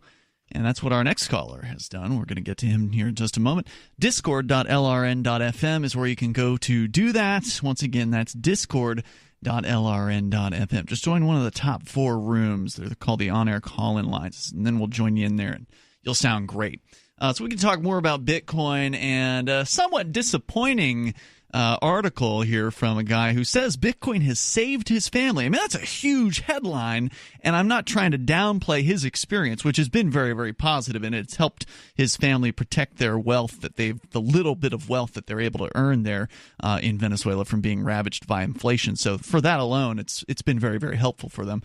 But they haven't taken it to the next level by actually using it in real life at local merchants. At least that wasn't included in this story over at the New York Times. So we can continue that discussion coming up here in moments. And I do want to let you know about our new video clips that are available at clips.freetalklive.com. We brought Eric Freerock out of retirement. He is back to editing Free Talk Live videos into shorter, easier to digest, easier to share video clips that are, just on one topic rather than a whole 2-hour-long podcast that you have to download and share. And so just go to clips.freetalklive.com. You can subscribe to that YouTube channel there. It's Eric's channel, so we're kind of teamed up with him. He's helping us. We're helping him promote his channel. And I think it's working out because he's cranking them out. He's doing like 2 or 3 a day, it seems like, over there at clips.freetalklive.com. Maybe you don't want to use YouTube to subscribe. Well, you can follow us on Twitter at twitter.freetalklive.com. The links are there. When a new video goes up to the Clips channel, it gets put out on Twitter. It also gets put out on our Mastodon, which is the very cool. Do you like Mastodon? Yes. It's the decentralized competitor to Twitter, and it works great. You can go to Toot, T-O-O-T, because when you do it on Mastodon, it's called tooting instead of tweeting.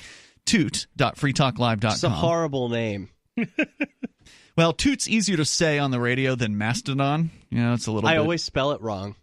Toot or no, Mastodon? Mastodon. Okay, yeah. So you're saying it was a good choice to use the URL Toot? No, I'm not saying that. Right. If you've got a better one, I'm happy to hear it. But it's a technology that actually works. Yeah, Thank goodness. it does. There's actually an alternative to Twitter and these other social media. How many years people have been waiting for an alternative? Yeah, to I've been on Facebook Twitter for a decade. Twitter, yeah. And I was late to the game. Yeah, of course. On Twitter. This stuff's old, and we've been waiting for an alternative. Finally, there's one that's actually good and works. Right, but you got to be on the right server because some of them don't like free speech and all that. But it's decentralized, so you get to choose which server you're going on to. Great. So go to toot.freetalklive.com to follow us on Mastodon, and then there's also our Telegram channel, which is another way for you to get these clips sent to you.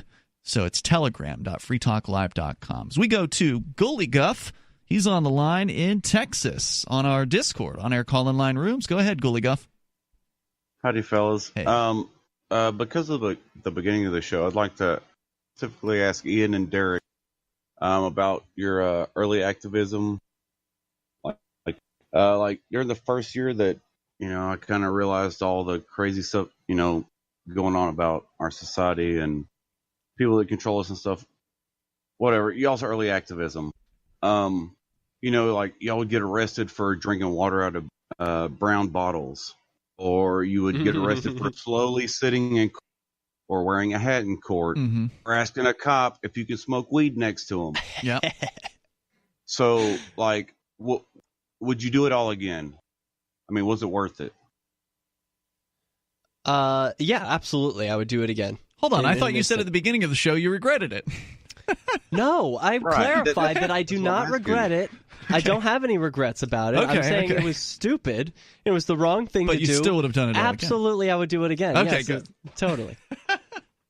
You have to do it. I was explaining in the context of some people, like me and maybe you, Ghoulie Guff, and maybe you listening, is no matter how many warnings people give you or tell you how the world is, until you experience it for yourself, you can't know. Sometimes you just have a feeling like, do this right now. Yes. Yeah, I also do not regret it, and of course I would do it again. As I mentioned in the beginning of the show, these are formative experiences, and for me, it was important to be able to be true to myself, and it still is important. It's always important to be true to yourself. In this particular case, the experience of saying no to a so-called authority, to telling a cop or a judge or some other bureaucrat, no, I'm not going to do what you say.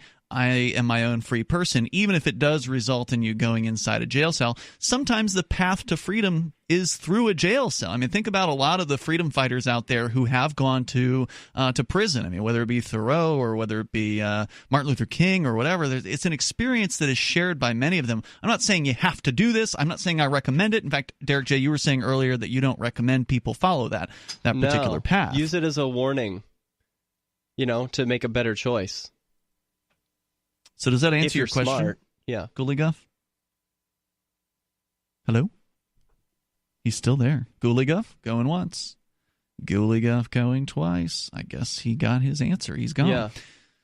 So, yeah. And I think that ultimately, it really couldn't have been better, honestly, because we made an amazing documentary film out of it that a lot of people have, beyond our own personal experiences and whatever personal growth that we had from it, internally, externally, we made this 90-minute documentary, Derrick J's Victimless Crime Spree, which even though it, never sold in record numbers or even close to, the company that was pressing the DVDs gave up on it after a few years because it wasn't selling enough.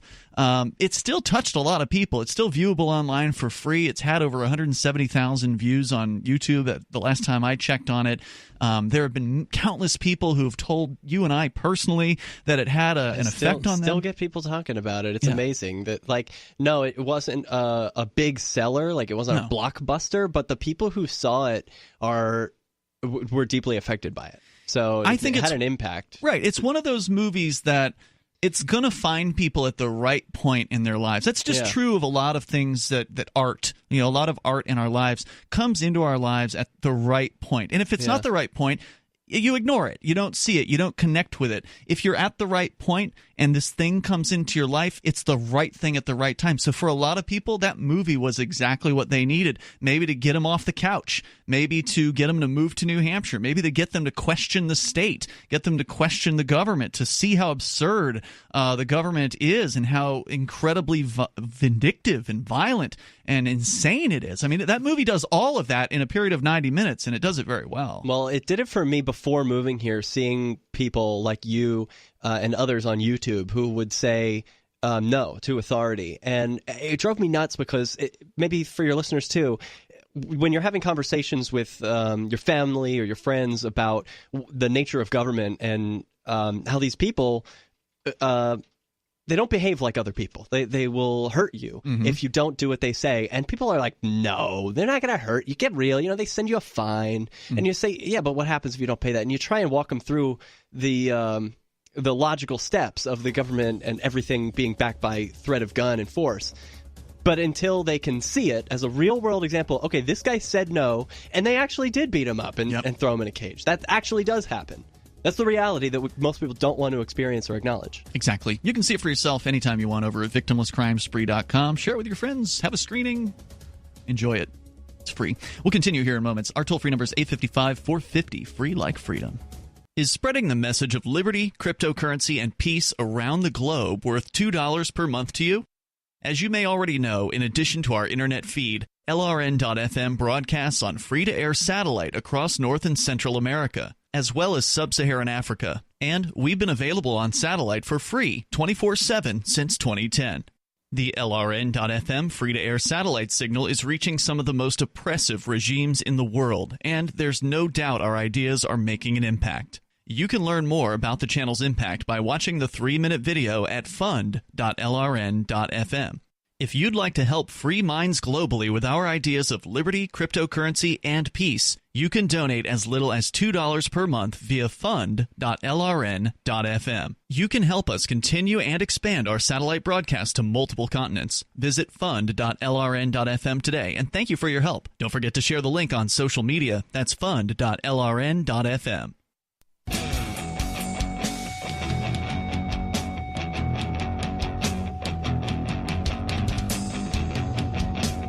This is Free Talk Live. You're invited here if you want to join us. You can. The toll-free number is 855-450-FREE, whether it's Bitcoin, cryptocurrency, saving the world, or at least helping out at least one family in Venezuela, and I suspect many more because apparently the numbers are very, very large as far as people trading Bitcoin in Venezuela. And the real question is, are people actually using it day to day in stores? And that's what we want to see happen. That's what needs to happen to cryptocurrency. For it to ever become real, it has to be used in real life. And that's one of the things that AnyPay.global, of course, helps a lot with. And helpmetakebitcoin.com, their new website, to help people get turned on to how you do it. What are the steps? It's actually easier than you think. So we'll continue here with you in the studio tonight. It's Ian. And Johnson. Derrick J. Back to the phones to Sarah in New Mexico. Sarah, you're on Free Talk Live. Go ahead.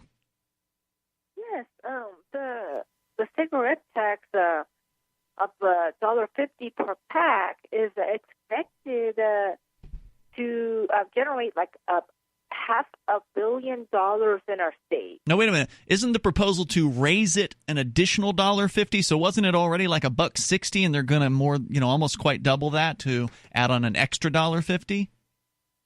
That's correct. Okay, that's what I thought. That's correct. So I think $300,000 is going to be just at the state level, and then another $200 million is going to come from the city and the county level.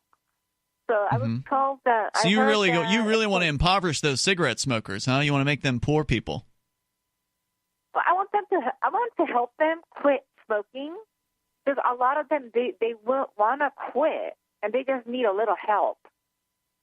So taking their money, they'll get priced. They'll get priced. So the idea is you keep taking more and more money from them, and eventually they will get so frustrated with that they'll finally quit smoking. Is that the idea? Well, that's correct. Just like what's your co-host named Mark? Yeah, he quit. Mark's not here. It got too expensive. But you're right. Mark is an example of the federal government raised taxes on cigarettes, and he used that as his excuse to quit smoking. That's definitely a true claim. Yeah, so it helps, and then we have all this. And then it's supposed to be like the biggest tax increase for the history of New Mexico. I don't know how they analyze that. But it's supposed to be like a big lump sum to help our state, like to raise all of a sudden.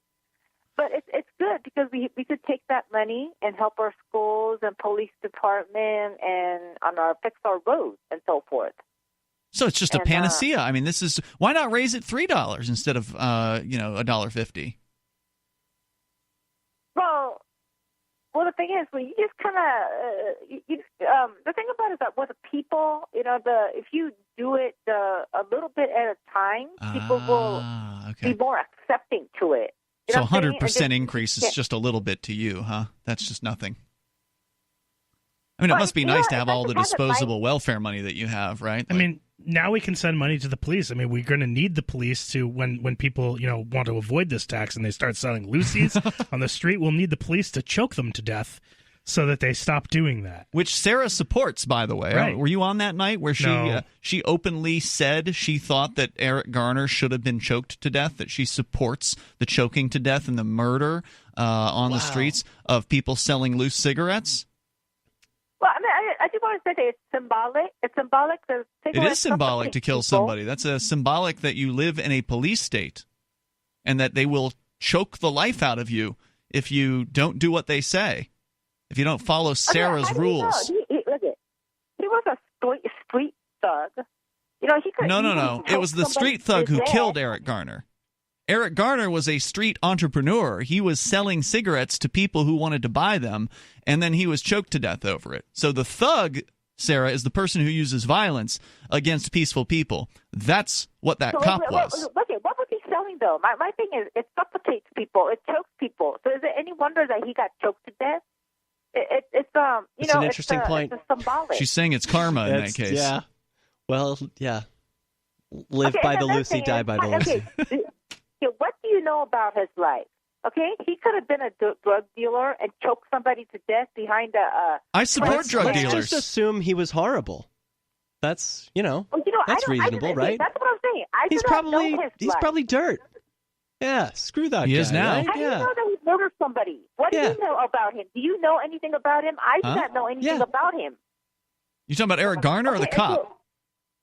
I'm talking about the guy selling the loose cigarette. Uh-huh. How do you know that he choked somebody to death like 10 years ago? What do you know? Yeah, I don't know anything.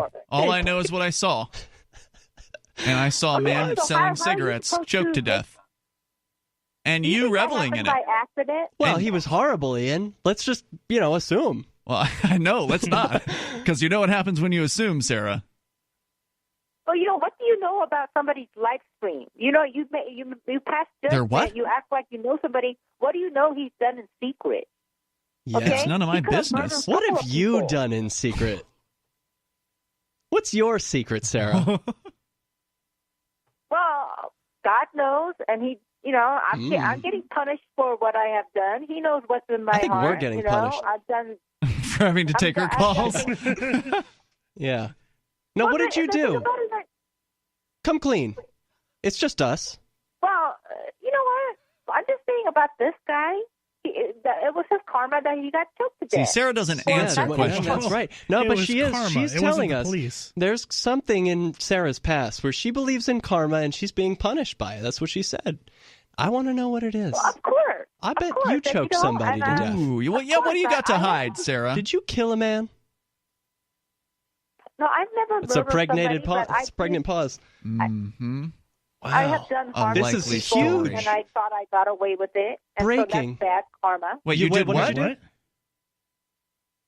I have done wrong things to people and hurt people, and if you hurt other people, you wind up hurting yourself. Yeah. Okay. Because it all comes back to you, and I know that I'm paying some of my karma, like we all do.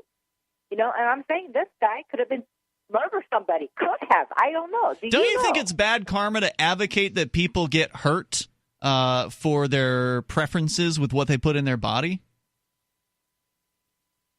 What I'm saying is that, that could be a Like to part of call what for I'm somebody to saying get is murdered? that- Isn't there some bad karma in that? Like to actually put that out there into the universe to say that you think that somebody who's selling loose cigarettes should be choked to death? Well, I'm not saying that he. Haven't you ever should be heard just speak because no of that. evil, right? Like see no evil, speak no evil. You shouldn't be. Yeah, but isn't Sarah the one who's afraid of getting hit by a car all the Yes. time? Sarah, you're afraid that you're going to get hit by a car. It sounds like you feel like you deserve to be hit by a car. Maybe she hit someone with a car. No. That's why she can't drive anymore. They just killed a pedestrian this morning at 5:00. What? They so it's killed like, a pedestrian. It's Well, they. They ran him over and they found him dead. A car killed him. A So car you did think it. I'm just imagining things? First it's Wow. they, then it's a car. I get it. Huh. Thanks You for the think I'm call, just Sarah. imagining Huh? things when What? Somebody just got killed this morning. What about What? it? Okay, they killed 86 pedestrians last year. Well, why are you laughing Okay? about it? 'Cause you think I'm just afraid for no reason. No, I Okay, didn't and then say they, that. They took 800 pedestrians, and I met 2 of them got their legs broken. I think you're I the mean, you're one only of the one two talking people. about it. I'm just trying to imagine Sarah leaving It's her just- house, during the daytime and how paranoid she is of constantly being hit by them. Well, maybe she's got a point. Maybe these cars are dangerous, and she's the only Cars one. are who's- dangerous. Yeah, well, and more people should be talking about it. So thank you, Sarah. Thanks, Sarah, for the call Still more tonight. likely to die of a heart attack or cancer. Yeah, probably. What about lightning strike? Do you think when she's referring to they, she's like thinking like Autobots or Decepticons? Like I don't think she's that cultured. These sentient vehicles. Hey, toll-free number here, 855-450-FREE. If you want to join us, 855-450-3733. You can bring up whatever is on your mind here on Free Talk Live. And whatever that is, we got just moments remain, just enough time for you. 855-450-FREE. Like freedom. We've also got the Discord on-air call-in line rooms. They're open and available to you over at discord.lrn.fm. Jump on in there and get interactive with other Free Talk Live listeners around the clock, pretty much. They're always there for you. Discord.lrn.fm. We're coming up. This is Free Talk Live.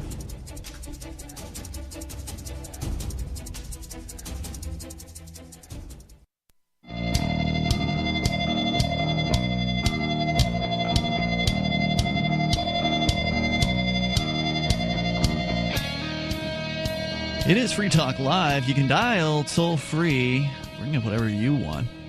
Our number is 855-450-FREE. That's 855-450-3733. We also have the Discord on-air call-in line rooms over at discord.lrn.fm. So hop on in there and enjoy the conversations you can have around the clock with other Free Talk Live listeners. Discord is a sort of a multifaceted chat room. It's like it's got the chat rooms that you're used to with text, and then it's got the voice chats as well, where you can actually talk to some of the folks you hear call this show, like Gene the Christian Anarchist is frequently hanging out on the Discord chats, as well as other people who've never called in as well, because most people that listen to talk radio will never call. But many of them are on our Discord server, which is cool. So check it out at discord.lrn.fm as we go back to the phones. To the fun. Chris is in Nebraska. Now, Chris, just as a technical explanation, how is it that you're in Nebraska and listening to our affiliate in Pittsfield, Illinois, which is an FM station, WBBA? Okay, I'm a truck driver, and I live in Nebraska. I used to have my own authority and my own trucking company, and things went south. The bank wouldn't do what I needed the bank to do, so I had to close up shop and work for somebody else. And the company that I have done loads for with FEMA and stuff like that, when my truck blew up, they called me and said, "Hey, do you want a job over here? You come drive one of our trucks." And so, yeah, I drive a 580-mile commute to work and back about once every month to 2 months at a time. So you're living in Nebraska, commuting out to Illinois. No, not moving to. That's just my drive to go. Commuting, yeah. I'm sorry, I said commuting. I apologize if it didn't come across. So you're commuting to Illinois, where you're what? Are you a regional trucker, or are you like coast to coast? It's basically coast to coast, except for obviously Alaska and Hawaii. Okay. Hawaii is so hard to get to because you cannot buy snorkels long enough to drive over. But yeah, we do a lot of FEMA trailers. Natural disaster. Right now, we're on a concrete deal down in Dallas. Okay. Well, actually, from Houston to Dallas. So you're in Nebraska listening to what, their web stream? Because you can't get that FM station.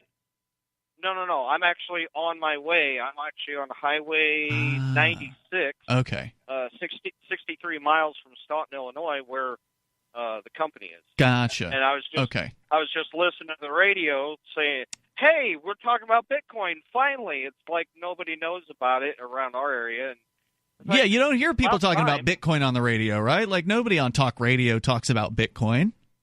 Exactly. Yeah. Except for Free Talk. Kind of like the comment of nobody calls in that listens to talk radio. So I figured I'd prove you wrong. Well, thank you for that. Welcome to the show. So you're a new listener then, Chris. So you had not heard Free Talk Live before tonight. Yeah. Well, I mean, I listen to talk radio all over the United States. Yeah. But in this particular, however you guys do your programming in different radio stations and all that. This is the beauty of radio. To different, right? Brilliant. This is what we love. This is why we love being on the radio, is because new people who otherwise, on the internet, you've got to seek things out. You have to Libertarian Talk Radio, and then you'll find us, right? Like you're not just going to find Free Talk Live randomly, usually on the internet, unless you happen to, come across somebody sharing a clip from clips.freetalklive.com. You got to know what to look for. Right. But on the radio, it's just like you're scanning the band. There's somebody talking about Bitcoin. Now you're on the radio with us. So what were you calling about tonight? I don't know if you guys talked about it, but most, like the caller, not the caller before, because as the car did it, I have a Winchester that has never done anything. So whatever. Anyway, I don't know if you guys ever talked about the mining aspect of Bitcoin, Litecoin, Monero, and the other 1,600 other alternative coins out there. And I am a miner. I have rigs at home. And so you got mining rigs and a big rig. Yes, exactly. Wow. You got all the rigs. So my electrical bill is astronomical, but what I bring in a month, I'm going to go on a 5-week vacation, in June 15th, because all I'm doing is paying for internet and paying for electricity, and I just, pop that into my bank. And the mining is going to pay for your vacation, is what you're saying. Exactly. Now, okay, what was the aspect about mining that you wanted to talk about? Because, we've touched on it. I mean, it's a fairly technical process, so we can get into a whole lot of detail about it because we do have like a general audience. But what was it that you wanted to share? Well, basically, the new mining, as maybe some people know, that it started out with CPU, your central processing unit on your motherboard of your computer. Right. Anybody with a computer could mine Bitcoin way back in the day. Yeah, I did it way back, and I was getting 50 Bitcoins, a day, roughly. Wow. On nine computers. My God, then that's it amazing. changed to GPUs, or graphic cards, basically. Yeah. The things you play Doom and video Steel games. Team 6 and all that, video games. Now it is turning, actually it started before this, but now the mainstream is turning to FPGAs, which is short for Field Programmable Gate Arrays. And what that does is, like most people know in a computing aspect, you go line by line, you do step by step, and that's how the program runs. In FPGAs, they're parallel. So, as an example, Russ, you take 57 times 6. Bob, you take 730 times 4, and you go on down the line, 400 or say 40,000 times. Wow. All of that is done at one instant. So what you're saying is the newer equipment is more efficient. It's designed to do mining better, and so therefore, the mining world has competed. They've come out with these new chips and these new designs to make things more efficient. Chris, your call is awesome because not only for all the reasons we talked about already, but mining is getting really interesting. There's an article, I didn't even want to bring it up because it was too technical, but now we're here. Okay. The Satoshi's Vision Bitcoin fork, there's a paper that came out about it today about how, how there's like McDonald's and Burger King and all these different brands of burgers, and they're all selling burgers. Well, this argument was that Satoshi's Vision gives miners the ability to differentiate themselves with the product of confirmation on the blockchain. And so they can, you, Chris, will be able to serve customers, the people who want their transactions confirmed on the blockchain, in whatever way you see is to your advantage. And so you can differentiate yourselves among other miners. So it's getting Exactly. And the beauty thing about that is I've got one rig set up right now that, okay, if you remember when Jurassic Park, the first one, came out. I do remember that. They were going to use, there's a YouTube channel on it too, if you search that. They were going to use arts and makeup and all that technology and do it puppeteering and radio control and all that stuff. Mm-hmm. But there's a couple of guys that worked on it and said, hey, I'll bet you we can do this. No, we're not going to do that. They went ahead and did like 8 months work and brought them basically a CD and said, this is what we've got. What do you think?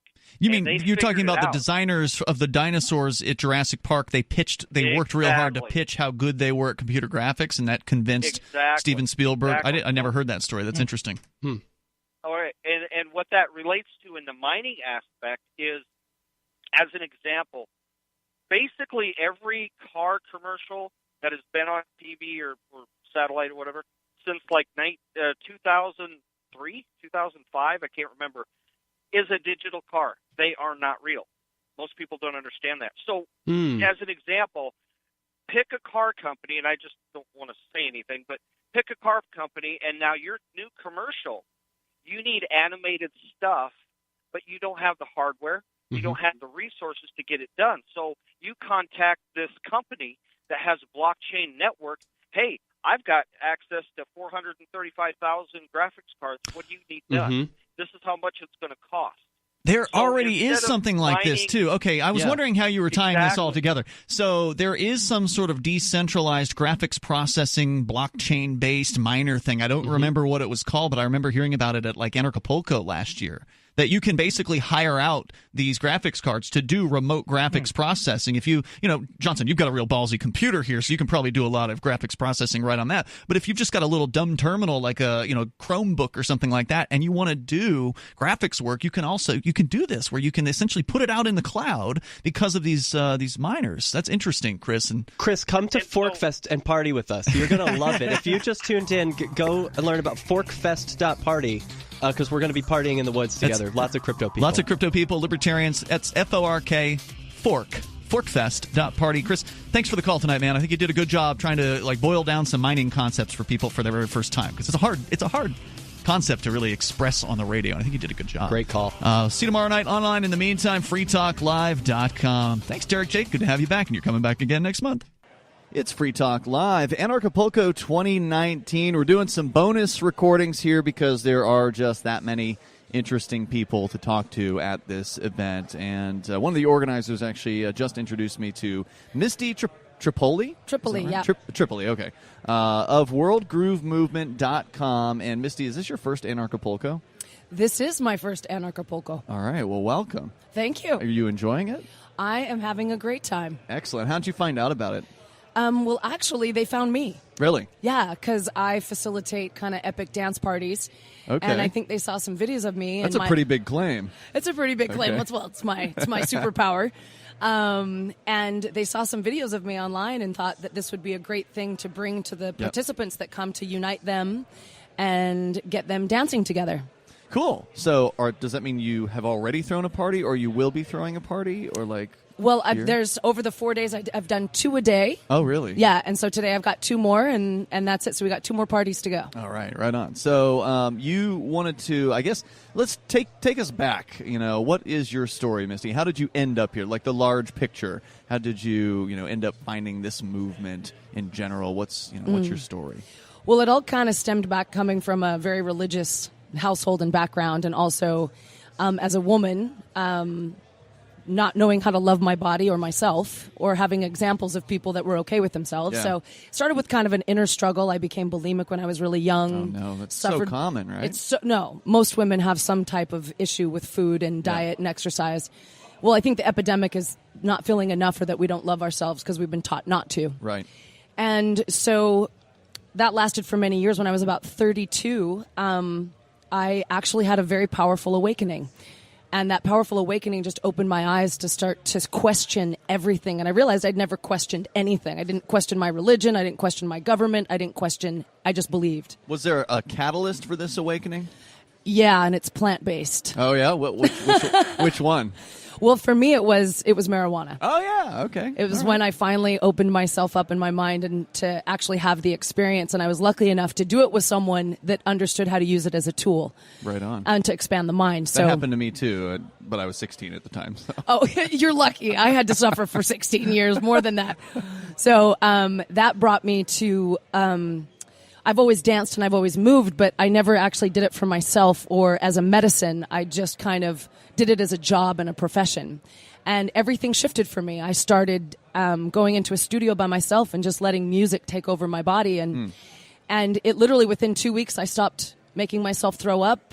My life completely changed. I quit my job. Within 2 weeks? Within 2 weeks. I realized I had been lied to since the moment I was born. And I stopped believing the bullshit. Yeah, well, that's a shocker, too. And that's kind of the same thing that happened to me. It was like, I smoked pot for the first time. Like, oh, they lied to me about this. I wonder what else they lied to me about. Turns out everything. Everything. And they don't want you to know about it because they don't want our minds expanded. They don't want us to question the system. No, of course not. And so these plant medicines and these beautiful things that we've been given to help us expand our mind are now illegal, which is insane. So. Well, I mean, some people would say that there's a reason those things are illegal because they don't want you to have these alternative experiences of reality, and not just plant-based things, but, I mean, certainly psychedelics, for me at least, have also been very, very helpful in kind of breaking down these walls that society has put up for us. Completely. And that's been part of my process as well. But I was really fortunate that while I was dancing one time, this massive download came to me, because I believe that when your mind is open and you're not all up in your head thinking about things and trying to figure things out, you actually tune into a higher, whatever's making my heart beat. That's the information. That's where I want to get my information. Right. And so I started tuning into that, and I got the download for this movement, and that I was supposed to bring dance to the world and help bring tribal dance back, but in a way that's modern and fun and funky and accessible to everyone without making it look airy-fairy or woo-y or, So I've been on the road for the last 15 years full-time. We're in 26 countries. I've got several hundred facilitators that teach it. And we're basically grassroots, bringing people together face-to-face to have authentic connections, being creative together and playful. And so you're not just throwing a dance party. You're teaching dance? Is that what you're doing? No, I don't teach dance. I realized that a long time ago, because it's too hard to teach someone how to dance when you already know how to dance. Well, right. You just kind of feel the rhythm. And yes. And that's the thing, is I realized we dance before we walk. And so I want to reconnect people to the fact that you're all dancers. Everyone can dance. You're just afraid of it because you don't want to look stupid. Right. So what I do is... it's the truth, and it's an epidemic around the world. But what I do is, my concept in the groove dance floor, we have some basic fundamental things. Like, the first thing is, no one gives a shit what you look like. And if they do, it's their problem. Set yourself free. No one's going to do anything for you. You have to champion your own life, your own body, your own health.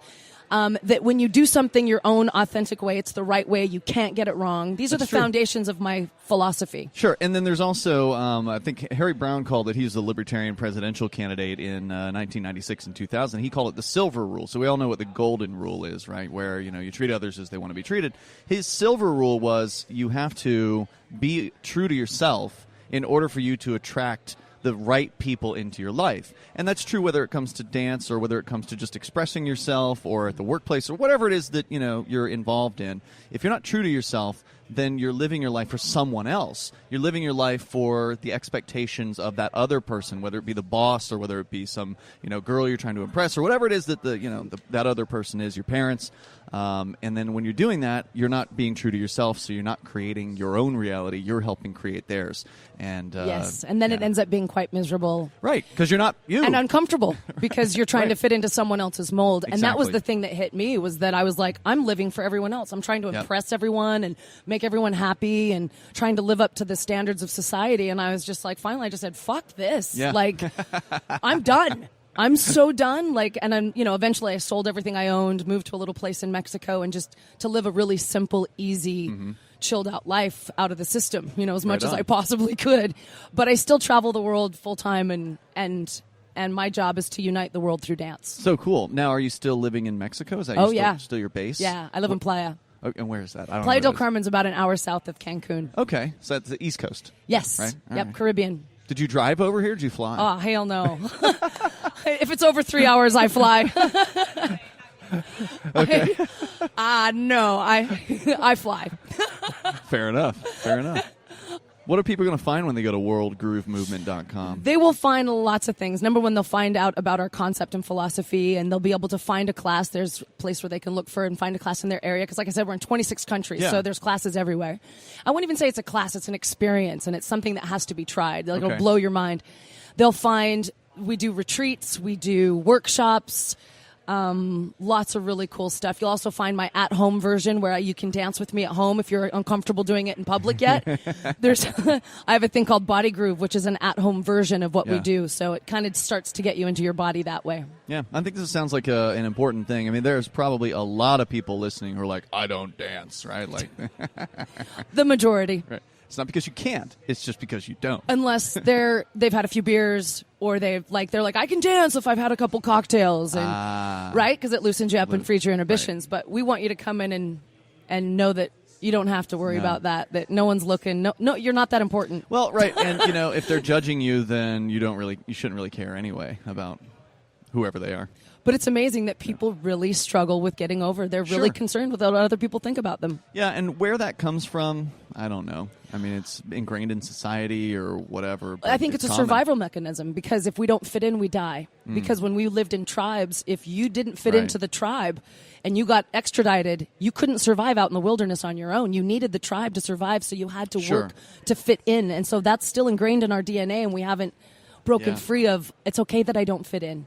Yeah, that's a good point. I mean, it's certainly we're very social creatures. Yes. I mean, we do need to have other people in our lives. Most of us, unless you're a psychopath, you have to have people in your life, and so you can only do so much to ostracize others. But that's being true to yourself shouldn't create that. What it should do is it should bring the right people into your life. So yeah, some people may leave your life. Right? Like if you have this shift like you did, you probably saw certain people who you were trying to impress before. They weren't impressed with you anymore, and so they, they left your life. And then all of a sudden, better people come into your life to replace them. It was a beautiful catalyst. Yeah, from the moment I started to become aware, I ended up with two friends. And I realized... Two real friends. And I realized that it was beautiful, that I didn't even have to do anything. The people that couldn't handle being around me in my own presence anymore just melted away. Yep. And then I attracted, like they say, your vibe attracts your tribe. Right. And that's what I've done. That's a real nice short way of it is. Your vibe does attract your tribe. And so now I've attracted the most insanely awesome, cool, conscious, aware, rebels in my life that help me. It's a rebel, totally. And they're the ones helping me take the movement to the world. It's not just me. It's a team of hundreds of people that are out there with the same mission and purpose. That's why we're a global movement. Awesome. We're out there working together to unite the world, because we're so into technology and computer time, and in our heads. Even at a conference like this, the information is so powerful and so awesome. However, sometimes we need to get out of our heads and into our bodies. Yeah, for sure. And really feel what it feels like to be human and play in our meat suits, because that's what they're here for. They're here to play in, not just to think in. My friends Derrick J. and Steven Zeiler, I don't know if you have met them yet, but they threw a dance party. It was sort of a last-minute thing, apparently here at the hotel. And I didn't know this. This is my second year at this hotel. It's my third year at Anarchapulco. There's a club in the basement. What? Yeah, that's like It was described as a strip club, but it's not really a strip club. But there's, stage and TVs and booths and seats and things like that. Nice sound system, DJ booth and everything. I had no idea it was here. There's just a stairwell that goes down in the main kind of lobby area. And they had some, great, thumping music on last night. Last night, yeah. But they only found out about this club the night before, and so they printed up some flyers real fast and tried to get the word out. And it was like too little, too late. There weren't enough people in there. But I went in and we still danced anyway. There were only 4 of us. But I'm like, yeah, all right, we finally found some dancers. I would've known, man. I hadn't met you yet, so I would have let you know otherwise. But we're already talking about next year. So, maybe we can connect with the organizers and get it on the official schedule. That way people know about it, and then we can have a real nice dance party here. Amen. And if people are willing to connect through dance and let their hair down, it takes everything to another level. Misty, thanks for coming on Free Talk Live from worldgroovemovement.com. She's Misty Tripoli. Awesome. Thanks so much. Thank you. Appreciate it. More coming up here, or not today, not right now, because we're doing after shows. So there may be more after shows coming up here on Free Talk Live from Anarchapulco 2019. I've been told no in many different ways. I give you an order and you're going to obey it. George, you can go this way. You can't do that and you have to leave here. You cannot bring signs into the rally. Walk with me. Well, I'm comfortable here, actually. Whoa. Hey. Who do you think you are? Excuse me. There is no video and audio allowed in this office. No, I have work today. You ain't going to make it. Wait a minute. Whoa. Hey! Oh my God! Unbelievable! Why are you running from me? Because you're scared me. What am I being detained for? You're being served. What is this? You're being served. What is this?